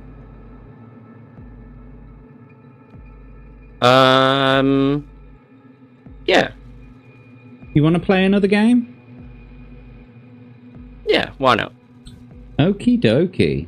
Right, I'm going to take a little break first, though. No worries, mate. You I'll be back in a minute. Yourself and be back when you're ready. All right. Well, I think that Abe has done extremely well on his first turn round. We'll go straight back to the beginning, and I'm going to delete all of these scores in here and anything. However, I am going to leave the notes in the notes section as that is allowed by the rules of the book. And I'm going to remove his lifelines, or say add them back now. So he'll have the three lifelines back. Ask the audience, backtrack, or phone a friend. And we will roll again shortly when Abe gets back. Just edit this quickly. There we go.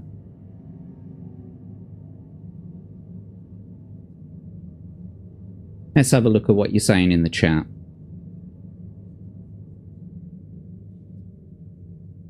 I wonder how AI would draw these descriptive rooms. It's not a bad show.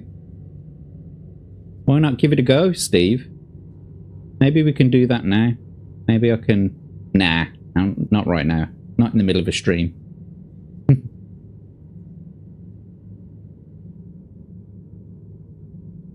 I see quite a lot of interaction from Steve in the chat. Flaming Abe. Only on the weekends. Thought he gonna say had many books on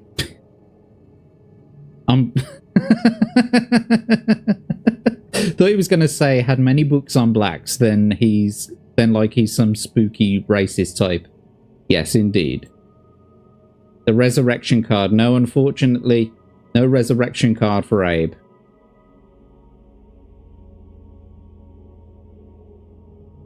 No, don't interact less. Please, by all means, keep it going. And so, since this stream has been going particularly well, I am delighted to be able to tell you that for the next 5 weeks, I actually have guests. Yes, I've pre-booked guests. So for the next 5 Thursdays,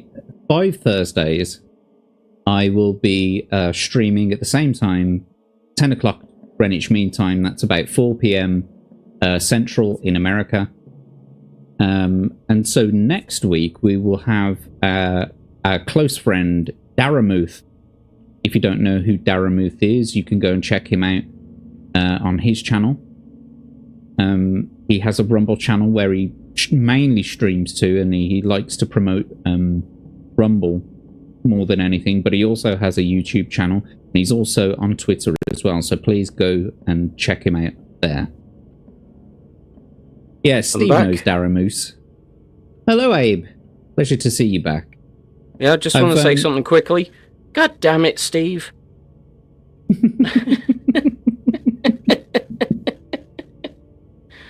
So, I've taken the liberty of editing your adventure sheet. We will have to re-roll for your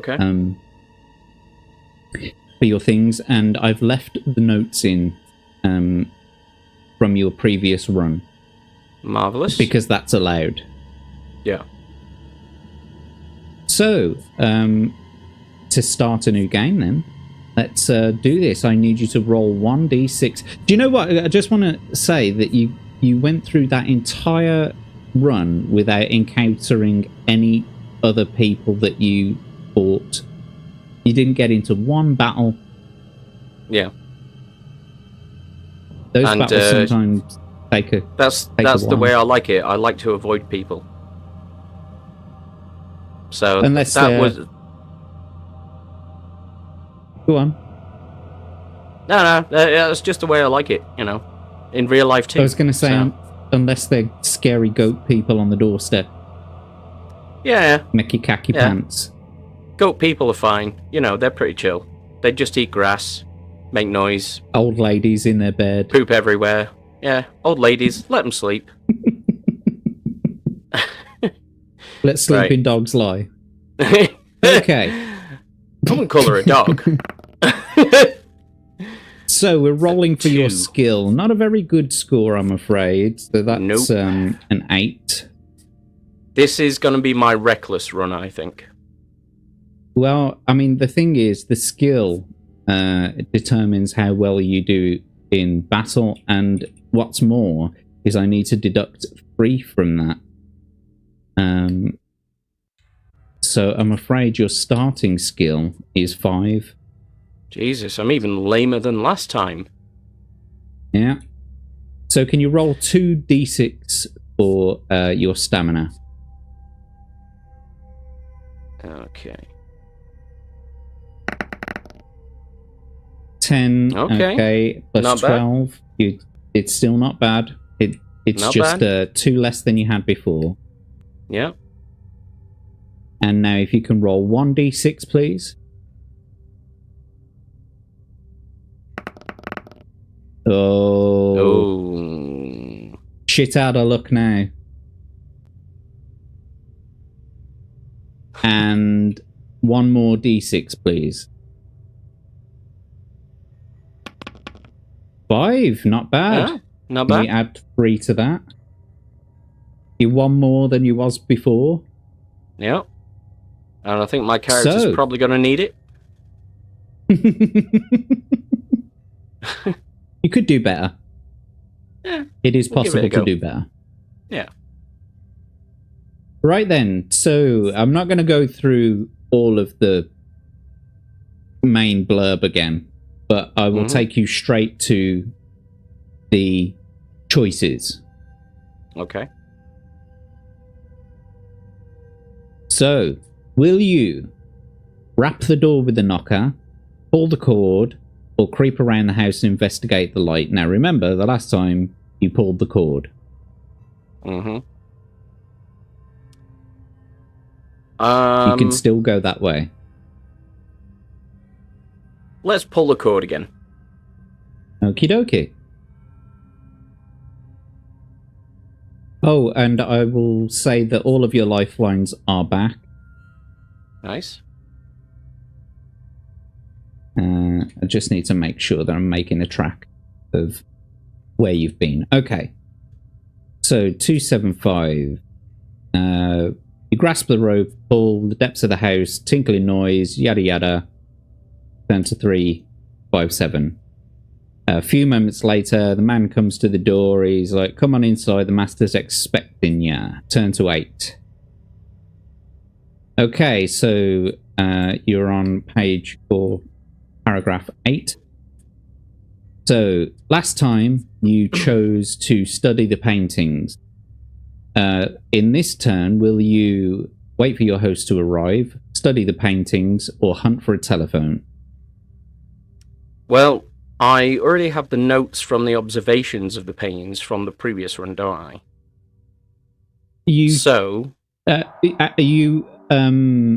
There are 3 paintings, and you checked 2 of them. I think this time round, I'm just going to wait for the host to arrive. Okie dokie. So we have been here before on this one, so 277. Someone is coming. Tall man you met earlier walks in. The heat of the fire makes you comfortable. Franklin's returns with 2 glasses of brandy. Will you relax and drink the brandy and ask if you can use the telephone? Or will you wait to see what he asks you? Chose to wait last time. Jack, I've lived and I've died already. So this time round, I'm going to do it again. Let's drink the brandy. Okie dokie. So you're going to relax and drink the brandy. Mm-hmm. The fire and the brandy warm you and you begin to feel more relaxed. You may deduct 1 fear point if you have any. That would have been helpful last time. Yeah. Notice it says you may deduct 1 fear. I opt not to. I'm living on the edge. You explain to the Earl what happened on the road and that you would like to use his telephone to call a local garage. I'm afraid our telephone line came down tonight in the storm, he replies. We will have to have it repaired tomorrow morning. In any case, the garage would not come out at this hour, but don't worry, you are perfectly welcome to spend the night here. I'm glad of the company. Tomorrow, Franklin's will take you into town. Ah, here's Franklin's now.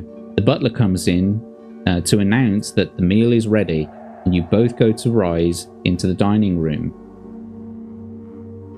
The dining room looks magnificent, yada yada. So, will you take the white wine or the red wine? Let's try the white this time round. All right. Mm-hmm. Just gonna log it. 309. The white wine. The wine is dry and light, obviously a very expensive vintage. But there's a puzzling aftertaste which you cannot place. Perhaps there is a little sediment in the decanter. No, the taste is more like aspirin. But that's not going to do anything. No, Too late, you realise you've been... Aspirin doesn't do this! No, but it tastes like it. It doesn't necessarily make it aspirin. Yeah. Anyway. This sounds more late. like the stuff you rub into your gums. Gives you a numb face, that sort of thing. Mm-hmm. Yeah. And all of a sudden you can Too dance late. for 8 hours straight. Oh, remember the days. Aye. Anyway, too late. You realise your wine has been drugged. You start to raise yourself from the table, but the effects are already starting to take hold. You stumble, fall back, and crash to the floor. Consciousness fades.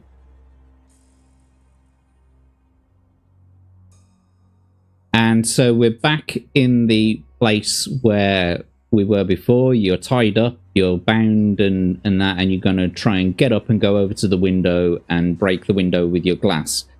Break the glass and cut yourself free with the glass. You can test your luck or not.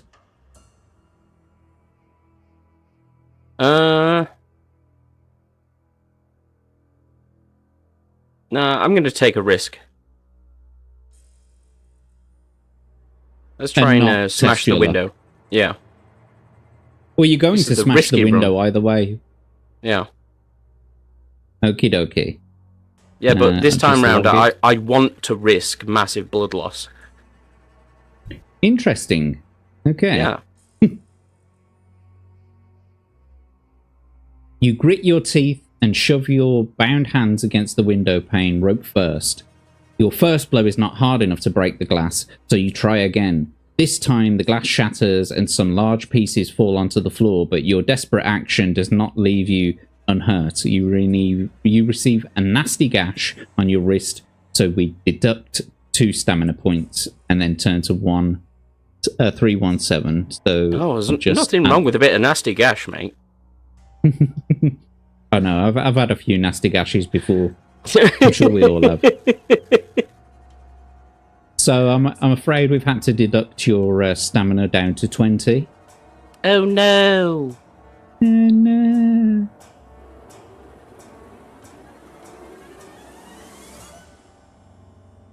Okie dokie. Moving on. You cut yourself free and massage your wrists. We've been through this chapter before, so this time you look outside of the door and you can see that there's a balustrade. To your left, there are 2 doors in the corner of the landing, which runs along to the right. If you wish to go that way, turn to 287, and looking to your right, the landing runs past another door and turns to the left. Last time, you went to the left, and the other way is to the right. So which way would you like to go now? Let's go to the right this time. Okie dokie.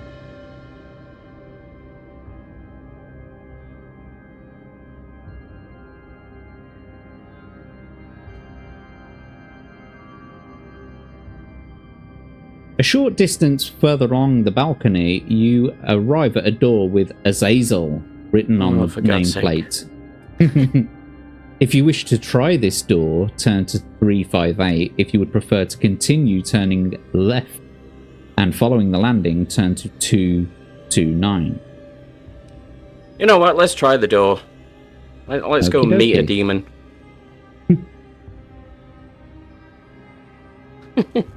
You've still got your 3 lifelines, so if ever you want to backtrack, you can do that.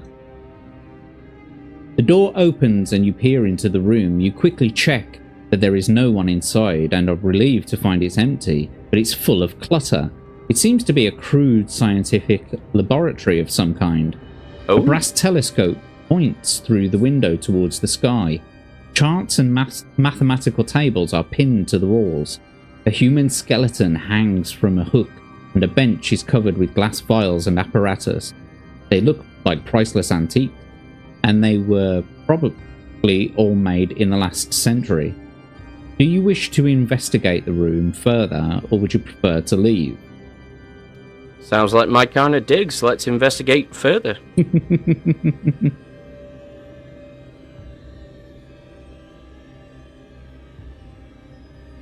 You step into the room and close the door behind you. A squeaking noise from one corner makes you jump. Just checking to see if there's any fear points. But when you walk over, you are relieved to find that the squeaking comes from 3 rats in a cage. You keep your ears peeled. How do you do that? You keep your ears peeled for sounds of visitors as you investigate the contents of the room. Do you wish to look through the drawers, examine the liquids in the glass vials, or look through the cupboards?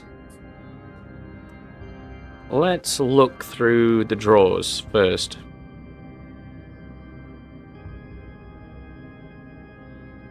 Okie dokie. In a drawer underneath the bench, you find a few ornate letter openers. Perhaps they are someone's collection. You are particularly interested because they are strong and dagger-like. In fact, they could easily make dangerous weapons. You may take one of them if you wish and use it as a weapon. It will allow your skill score to increase to its initial value if you use it in a fight. All right, let's take it.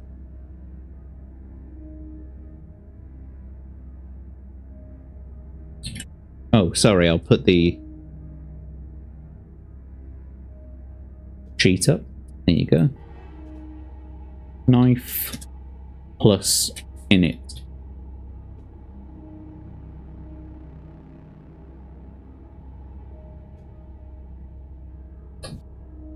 There we go.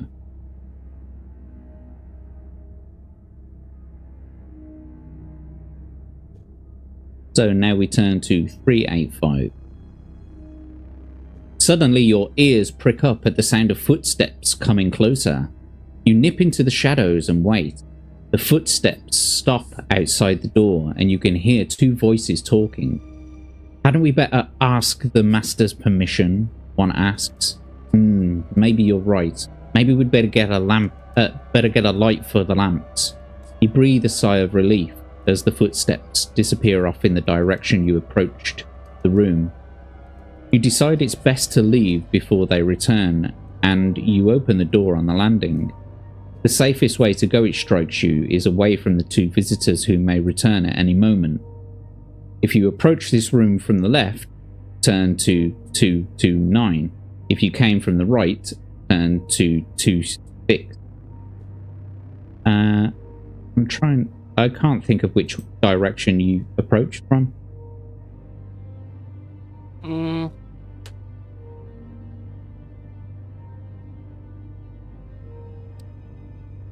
I think you approached it from the right. I think so. But it's up to you. I'll give you the choice of either of those. Yeah, let's go into it from the right then. Okie dokie. Oh, I'll just make a note of it. 385. That way, if we've encountered it before. Yeah.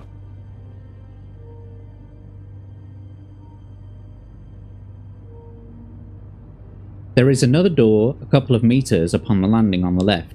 This is the door to the Mephisto room. If you and by the way, Mephisto is on Daramuth's channel right now. in an interview. Anyway, Mephisto room. If you wish to enter, turn to 298. Otherwise, you may pass it and head down towards the 2 doors in the corner of the landing. Which would you rather do? Yeah, let's go into the demon room. The Mephisto room. Gonna get Mephisted. Gonna get my fist down. The handle turns and the door opens a little, but it is caught on something and will not open any further. Do you wish to try to force the door, or will you leave it and continue along the landing? Force the door. That's it. Give it a good nudge. Oh, aye. Oh, aye. Give it a good old nudge. You heave the door with your shoulder. The wood creaks and it opens a little further, enough to let you into the room. It's small and bare and cold. Damp wind swirls through it, billowing the curtains. The window pane is smashed, and on the floor beneath it, the window is sodden from the rain. You look around, but there is nothing unusual in the room apart from a frayed length of knotted rope. You may take this with you if you wish, and leave. As you pull the door, you find a piece of glass wedged underneath it, which was making it stick. You turn left out of the room and continue along the landing. You want to take the rope? Yeah, let's take the rope. Okie dokie. That's good. Got some rope. Because we know what you like. Oh, aye. Oh, aye. Okay, turn to 287. You walk up to the 2 doors in the corner of the balcony. The one on your left is named Balthus. We've been here before, haven't we? Yeah. The one in front of you has no name. If you wish to enter the Balthus room, turn to 299. If you would rather go through the other door, turn to 86. That's the one that you chose before. If you choose to ignore these doors and continue around the landing, turn to 193. I'm gonna opt for the demon room again. I'm glad you're playing a bit more risky this time. Yeah. So the Balthus room, here we go. The room you've entered is bare. Pinstriped wallpaper covers the wall. The hearth is set in the centre of one of the walls, and that's supposed to say walls. Centre of... Oh, no, in the centre of one wall. And on the mantelpiece there is a small wooden box. Curtains are pulled together along another wall, but they hang awkwardly, bulging at unnatural places. Ladies, do you wish to investigate the bulging curtains, open the box on the mantelpiece, or leave the room? Open the box. What's in the box? Let's do this. What's in the box? Open the box on the mantelpiece. Okay. You walk up to the mantelpiece and pick up the box. A catch is holding it shut. But before you can open the box, a rustling from the window attracts your attention. Something is happening.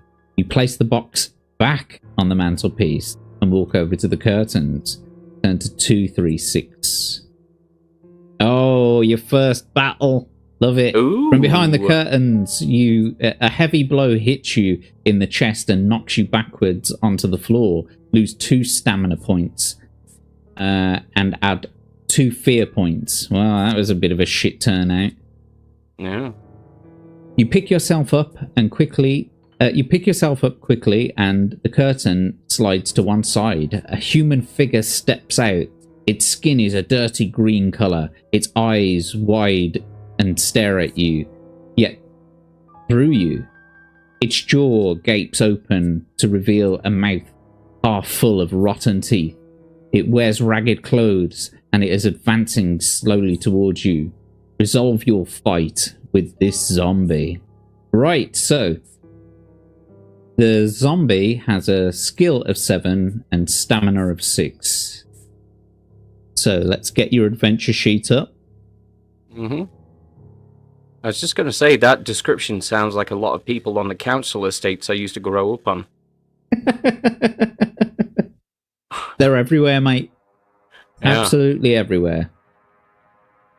Skill 6, stamina. Sorry, skill 7, stamina 6. Right then. So, the oh, hang on. Got to add 2 fear points. Was it 2? Double 2, check. yeah. 2 fear points and lose 2 stamina points. So I'm afraid you're down to 18 stamina. Oh no. So, the order of operations is you roll 2 for them and you roll 2 for yourself. And whoever gets the highest is the one who wins, or the one who wins that round. So roll 2d6, please. Okay. 3 and a 4.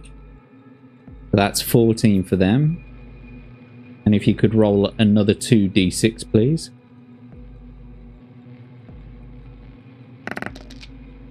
5 and a 3, giving you 13. So unfortunately, in that round, they struck another blow. So reduce your stamina by 16. Sorry, reduce it to 16. However, if you wish to test your luck, you can reduce that stamina score, or you can reduce that blow by 1 point. No. No? Okay. No, I'll leave it. So roll 2d6 again, please.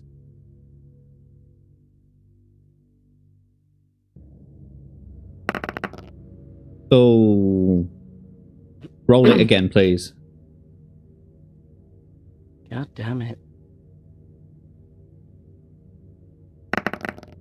A 5 and a 4.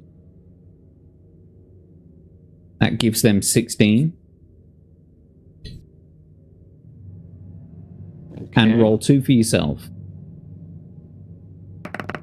Oh, god damn. 1 and a 3.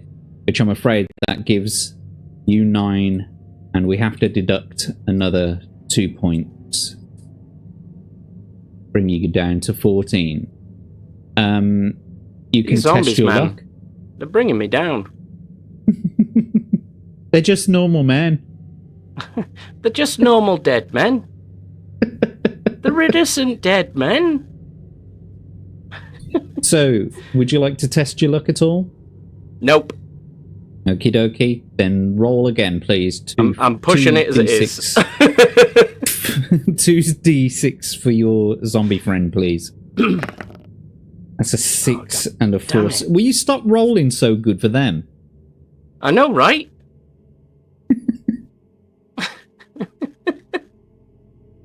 And can you roll 2d6 for yourself, please? Watch this be snake eyes or something.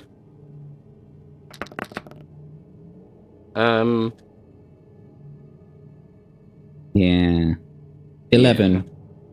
I'm afraid you've scored on that one. So we have to reduce your score again to 12. Would you like to test your luck? Nope. Okie dokie. Return to this, the rolling of the dice. 2d6, please. 2 and a 6. Okay, that's doable. And 2 for yourself, please. But not with those kind of numbers. God damn it. Yeah, it gets a bit difficult, doesn't it? You see what I mean? You can be doing so well going through the house, but then all of a sudden you get into a zombie battle and it's just cack. Yeah, it's almost like zombies are a threat. Who'd have known? Do you want to test your luck? Nope. Okie dokie. No, let's just keep on going.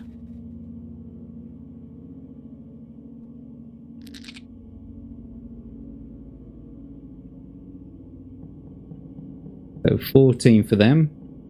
And if you can roll another 2d6, please. 4 and a 2. That's 11 again. I'm afraid not, mate.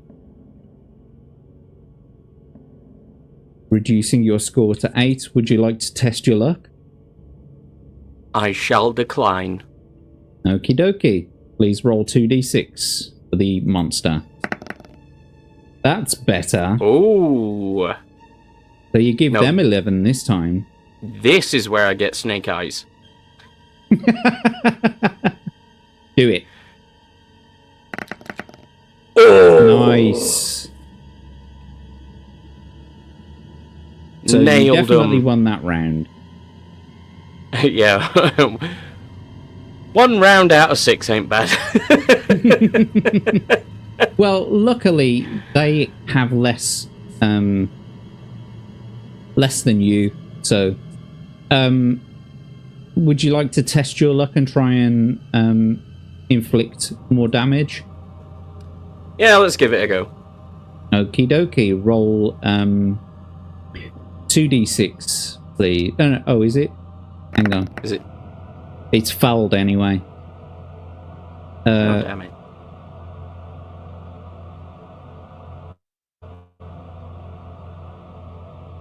We're on 2, 3, 6, just for posterity, and I'm going to have to get these numbers in my head. Yeah. It's alright, Jack. It's only the, sort of 1.5 episode. Yes. Sorry, yes. So if you can roll 2d6, please. Okay.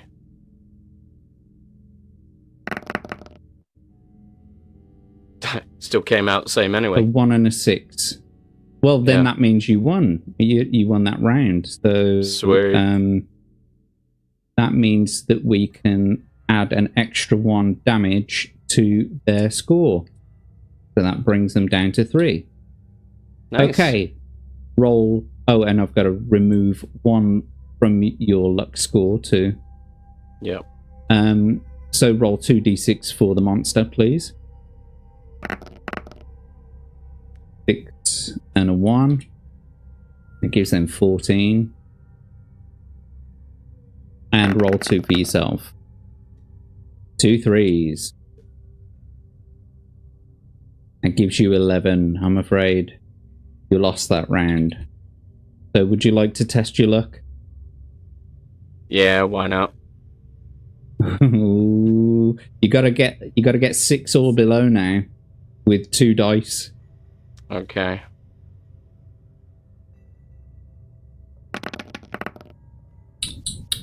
I'm afraid not, which means that we're going to reduce your score by another 1, and we've got to reduce your luck by another 1. So 2d6 for the monster, please.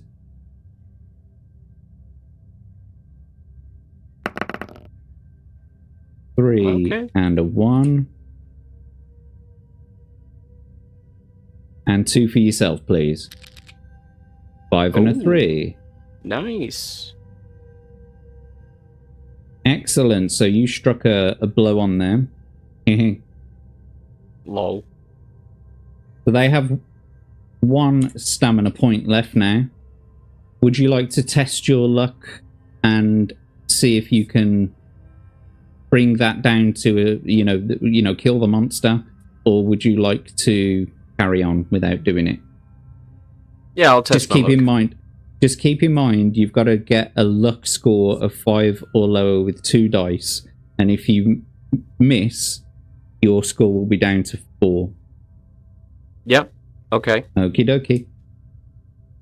So it's 2d6. 2d6, please. Balls. Unfucking lucky.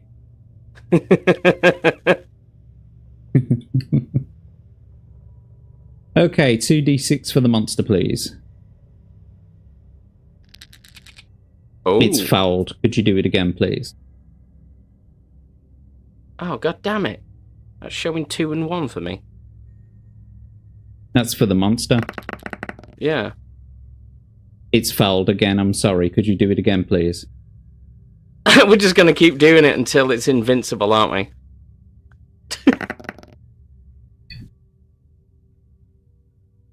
God damn it. What's going on? Come here. So 14 for them. And roll 2d6 for yourself, please. Not bad. Mm-hmm. Oh.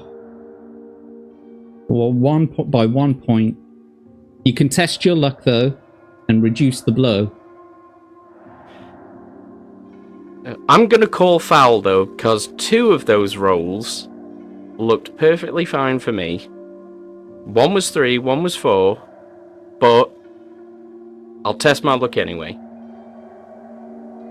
Okie dokie. 2d6. Best of luck. Yeah. Oh! Ooh. Oh! Nice. Nice, sir. Nice, sir. Nice, sir. So you reduced your damage by 1, and you reduced your luck score to 3. So, roll 2d6 for the monster, please.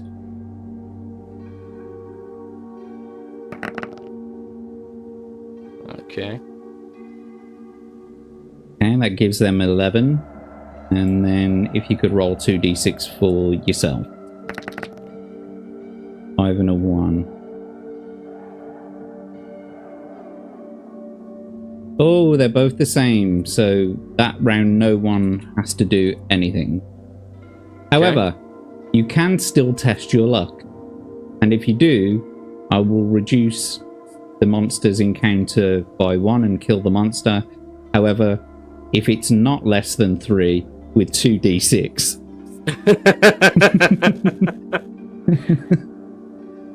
I do like living dangerously, you know, Jack. The choice is yours, and you've still got 3 lifelines. You can still you can't use the backtrack whilst you're in a battle. So you can either ask the audience or phone a friend if you want. What should you do? I think we should ask the audience. Okie dokie. Test my luck or not? Ask the audience. So, start a poll. Hang on, we need to dismiss this one.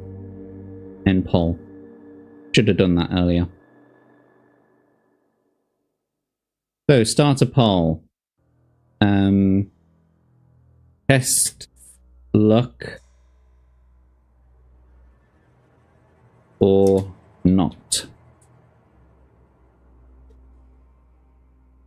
So go for it in the chat, boys and girls. You know, test luck or don't test luck.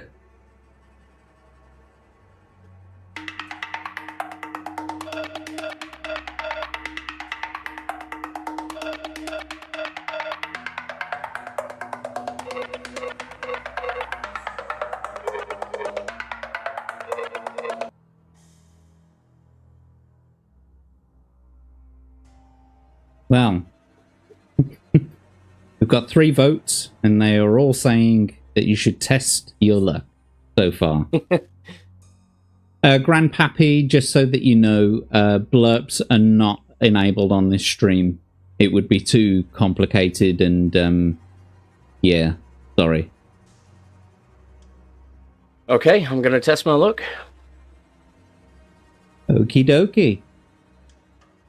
You don't have to do what the chat says. I know. Okay. Let's do this. 2d6. Oh, unlucky, mate. Unlucky. Bugger. Now, keep in mind, if they hit you, if they win on the next one, that'll be you out unless you can get a score of 2. Unless you get snake eyes on your luck.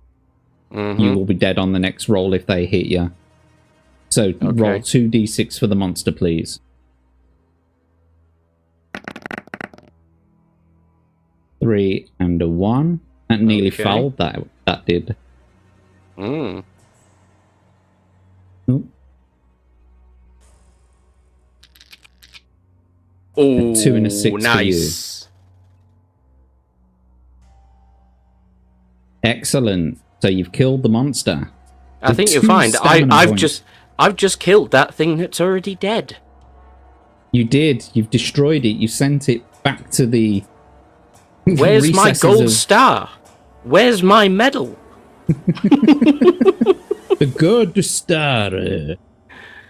Good star.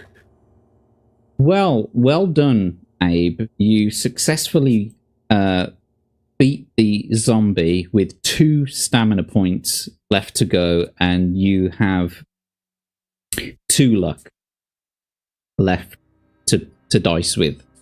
So congratulations. Great. We can still continue the journey. Marvelous. Marvelous. I'm not going to stop talking like that now. What, just faux Japanese all night? Just going to wet me whistle. Alright. Before I'll do we the same. carry on.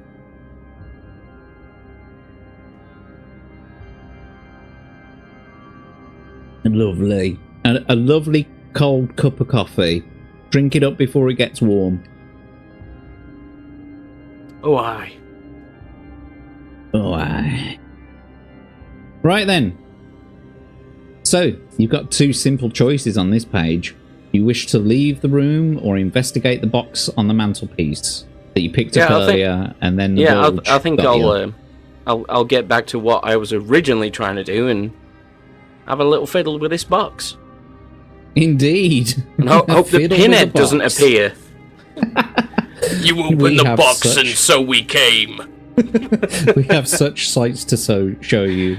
Yeah, and I'm there with like 2 stamina just going, oh, for fuck's sake. Just hook me up already. The box rattles when you touch it. There's something solid inside. You can undo the catch and open the lid. Inside you find a small key. You try the key in the door and it fits.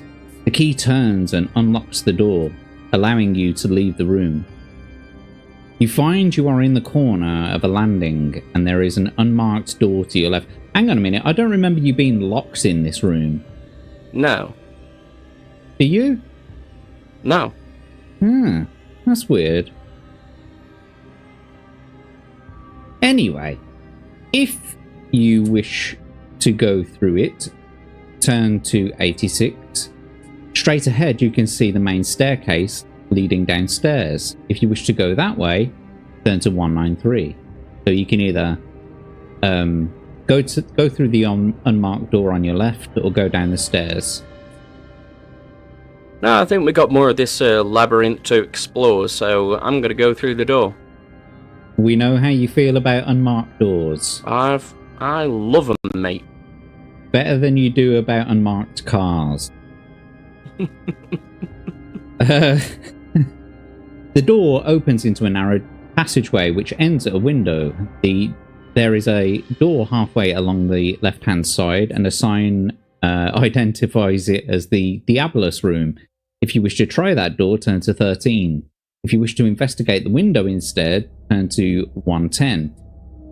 If you are not keen to do either and would prefer to go back through the door and continue along the landing, turn to 193. Now, last time you investigated the window, and if we look at the Dubri Firkin, it said Mordana in was it? Yeah, Mordana in Abaddon, and the reference number was 88. Yeah. So, if you wish to try the Diabolus room, yeah. Okay. Let's go see if there's any demons in there. Demon rooms all day from now on. 2 stamina. Okie Let's dokie. Go. You step into the room and close the door behind you. The room is empty and you heave a sigh of relief. Falling back against the door, you catch your breath. Will you rest in this room? Now, remember, there were some hints on play at the beginning of the session. Sometimes you can rest and you may regain some stamina. You may regain some stamina, but you might not. So just be aware of that. Or you can try the window as a means of escape. No, I'm ready to die at this point. Let's test the window for a means of escape. Okie dokie. You walk over to the curtains and part them slowly. Outside, the storm is raging. Thunder rolls across the sky and the rain rattles against the window. The window is barred. There is no way out here. A soft voice is calling your name. You leap back against the wall while across the room a strange shape is forming. A human figure is passing through the very wall itself and entering the room. At least, the figure is almost human, but its head is missing. As it materializes before you, the voice becomes clearer. It comes from a head that is carried not on the apparition's shoulders, but in its hand, which hangs down at its side. The sight is horrible, and ghostly blood drips on the carpet from the severed head. You must add 2 fear points. Will you stay? Will you stay to hear what the ghost has to say, or run from the room? Well, just like in real life, if I were to ever meet a ghost of any sort of description, I'd just be fascinated and just want to talk to them. And me. Yeah. So I'm going to say, "What's up?" to the ghost.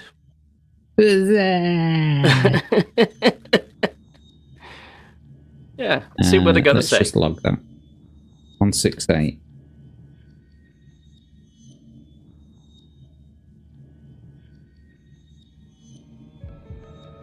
The disembodied head speaks. Prepare yourself for death, miserable mortal, it gloats. For the evil that is in this place cannot be escaped. The house of Druma has drawn you here for one purpose. Before the night is out, you will join me and my companions in the netherworld. Our fate will be yours. You will forever haunt the place that has caused your death. With these words, a mocking laughter fills the room.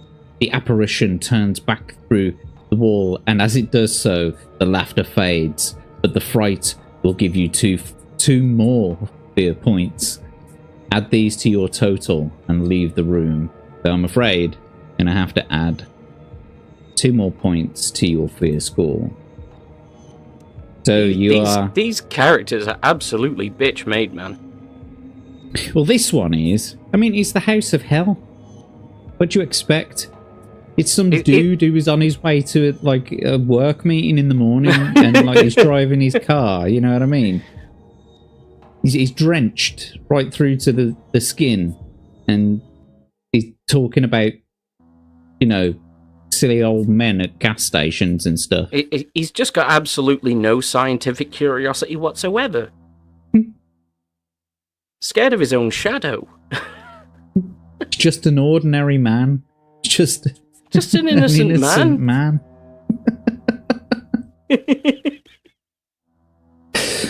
Okie dokie.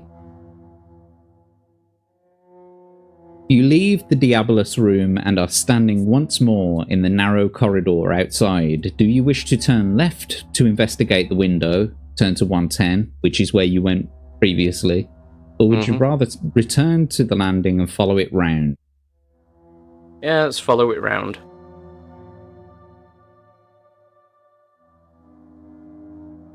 See what delights awaiting us. Something wonderful, I'm sure.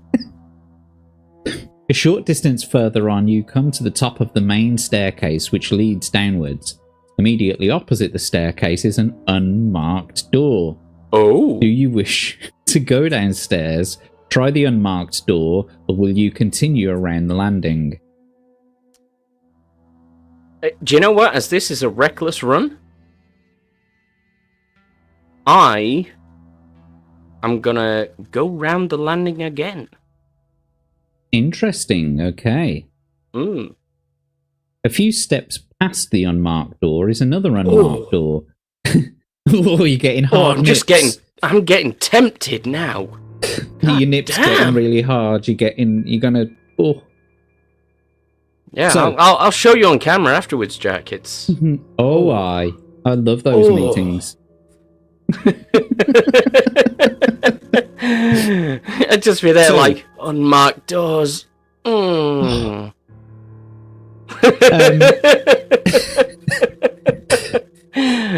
We're just So- normal men, Jack. I am a normal man. I don't know about you. Okay, well, I'm an innocent man. So, Yeah. I mean, I've nicked everything in this building so far. So. you did on the last run. You've hardly had a chance this time. I know. I need to do some pilfering. So, would you like to try this unmarked door, or ignore it and go on? I'm gonna go on this time. The landing turns right and a passage branches off. You may either turn left down the passageway and past a couple of doors before turning left again, or turn right following the landing. Now, you have been down that direction before, turning to the right, going down the landing. I'm gonna turn left. Okie dokie. Be funny if it gets to the point in which it's like, you turn left. Would you like to turn left again? And again? And again? Aren't you just running round in a square? That's a shitly designed house.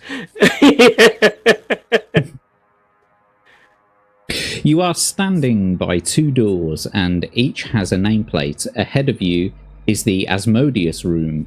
You may try this door, or to your right is the Eblis room, which you may enter by turning to 125. Or you can continue to follow the corridor until it turns left by turning to 252. Let's try the Asmodeus room. Excellent. Oh, dearie me. Tits. Tits. You try the door of the Asmodeus room. It is locked, but the key is in the lock. You turn it and step into a dimly lit room. A single candle is burning on the table on the far side of the room in the front of the window. Two packing crates have been turned upside down to make seats on either side of the tables, and there is no other furniture. Your ears prick up at a shuffling sound behind you, and you wheel round towards the door. A loud cry comes from behind the door, and a man with thick white hair launches himself at you. He is dressed in a long white robe, or a long robe of a dirty grey colour. Not a white robe, dirty grey colour. And before you can avoid him, he is on top of you. Oh no. Add one fear point. Resolve your battle with him. Oh no, old So we've got man. So we've got to add one fear point.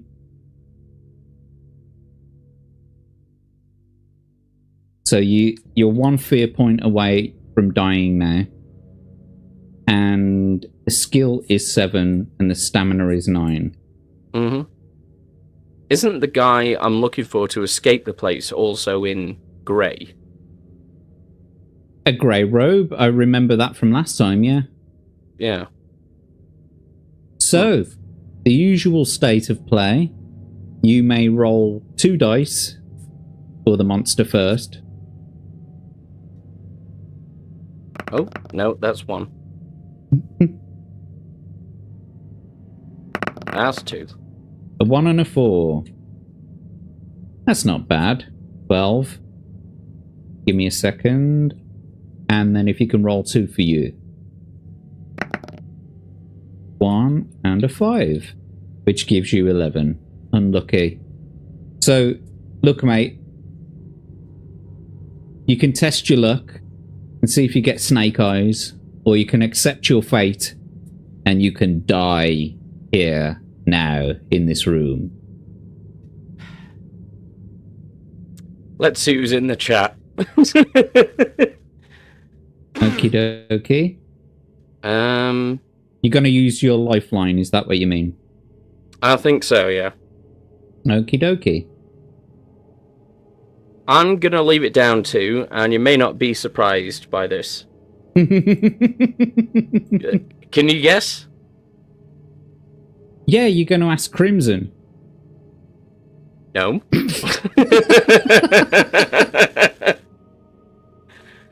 What do you reckon, Daily? Daily dysfunction, what do you think I should do?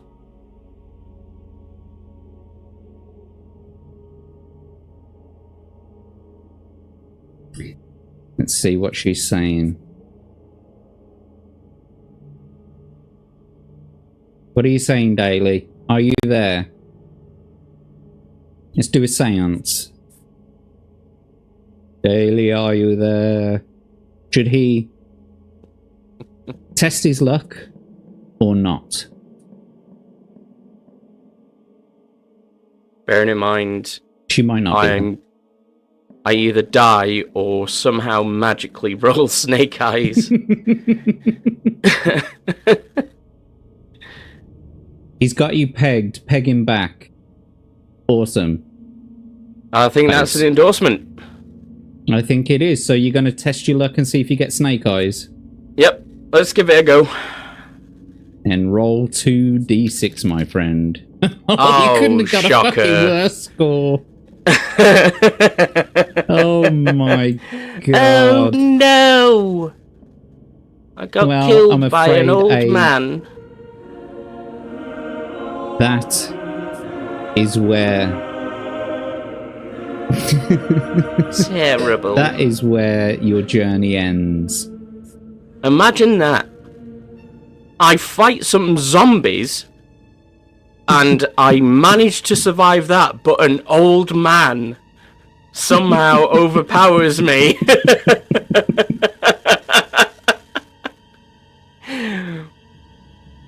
And I'm afraid that is also going to be the end of the stream, the end of the session. I died.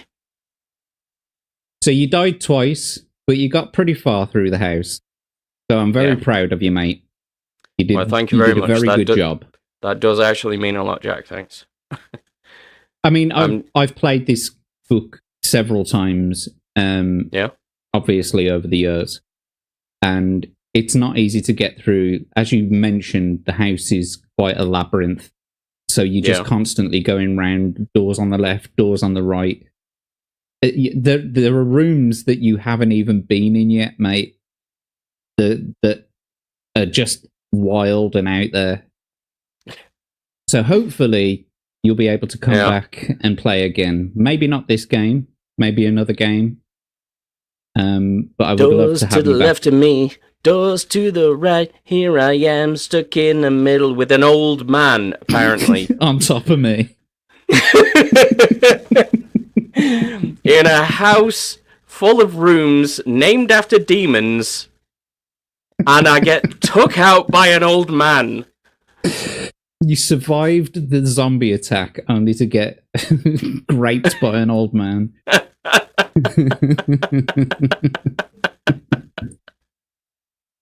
Yeah. OP old yin.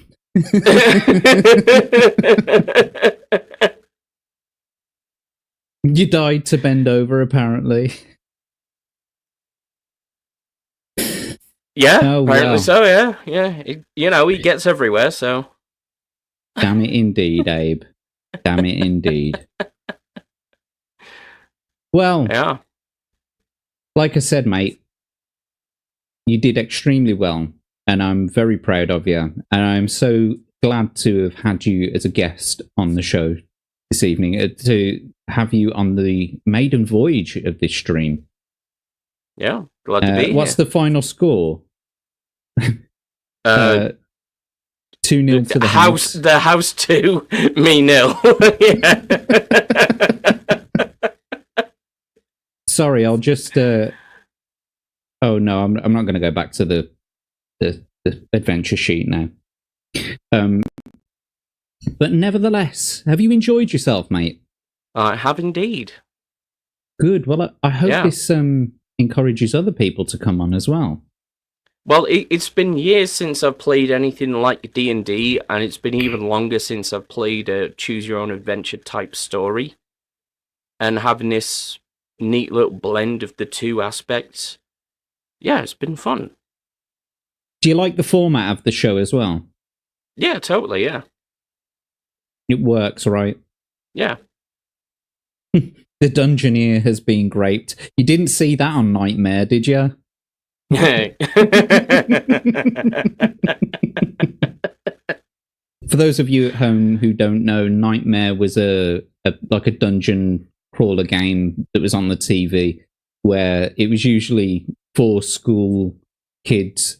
They would, there'd be three sitting in the sort of like control room, and one Dungeoneer with a helmet on. They couldn't see anything, and the three helpers had to guide them through this sort of CG world. Yeah. It was like the studio where the Dungeoneer walked around. That was all green screen, and so anything that the helpers could see back in that area, the castle area. I remember one clip of the show that was totally emblematic of the whole thing. Was the guys walking around in the world of Nightmare, and the helpers are like, okay, turn left. No. Your other left. Other left. Okay, take 3 steps. No. That's too many steps. Now you're stood in front of a demon. You can actually go and see episodes of Nightmare on Dailymotion. I don't know if you know about the video sharing site Dailymotion, but they have a whole bunch of them that have been recorded and put up on there. So it's kind of like YouTube, but a little bit more free. So yeah, that was a great show. It really was. I mean, we were nerds as kids, so we loved it anyway. Yeah. Someone spying on me, red eyes. Yeah. Oh, and that was it as well, wasn't it? As the sort of life force ticked down, like bits would fall off the Dungeoneer's avatar. Yeah. Anyway, I'm going to say goodbye to everybody in the chat and to Abe. And thank you to everyone in the chat.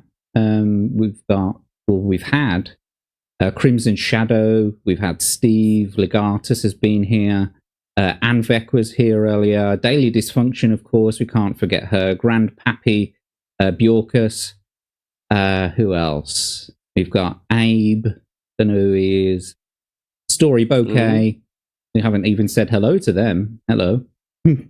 Pleasure to see you and thank you for joining us.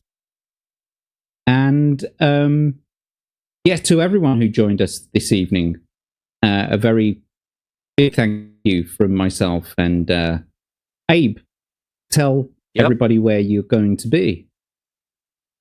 The next thing I'm going to be on is Beelzebub this Saturday morning. That's going to be 7 a.m.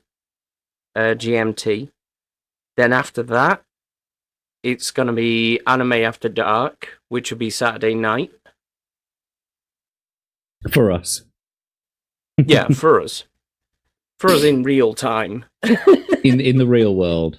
On proper time. Yeah. Proper time. Then after that, I'll be around on, I think, Tuesday for games on Tommy's channel. Right. And then the Wednesday Chinwag. Excellent. Well, Abe. Yeah. It's been a pleasure having you here, and thank you again so much for being my guest adventurer today. I'm going to say a pleasure. Goodbye to you now, and to everybody in the chat. So, thanks for joining me, Abe. Yeah, it's no problem. Anytime. Take care, buddy. Ta-ta. And you can join me on Tuesdays on my YouTube channel for JTL Plays Vice City. And you can find me on Twitter at JackTarLad. You can find me on Rumble with the same name, JackTarLad, and on YouTube and all my socials. On Wednesday, I will also be on Tomby's Chinwag, the midweek Chinwag. chinwag. I've still got that voice jamming going on because I can hear myself. But nevertheless, thank you all for joining us. And next week, next Thursday at 10 o'clock, we have as guest adventurer Daramuth. So please come and join us again for another episode of Read and Roll. Until then, take care. Have a good night.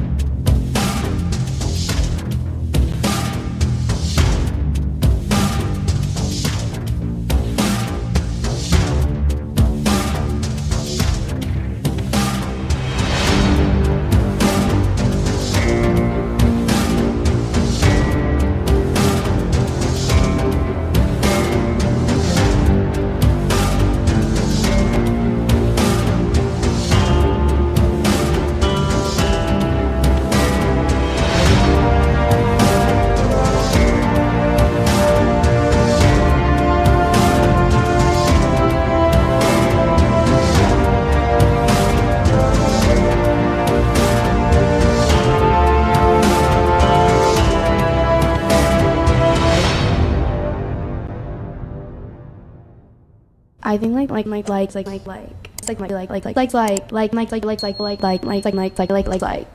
you like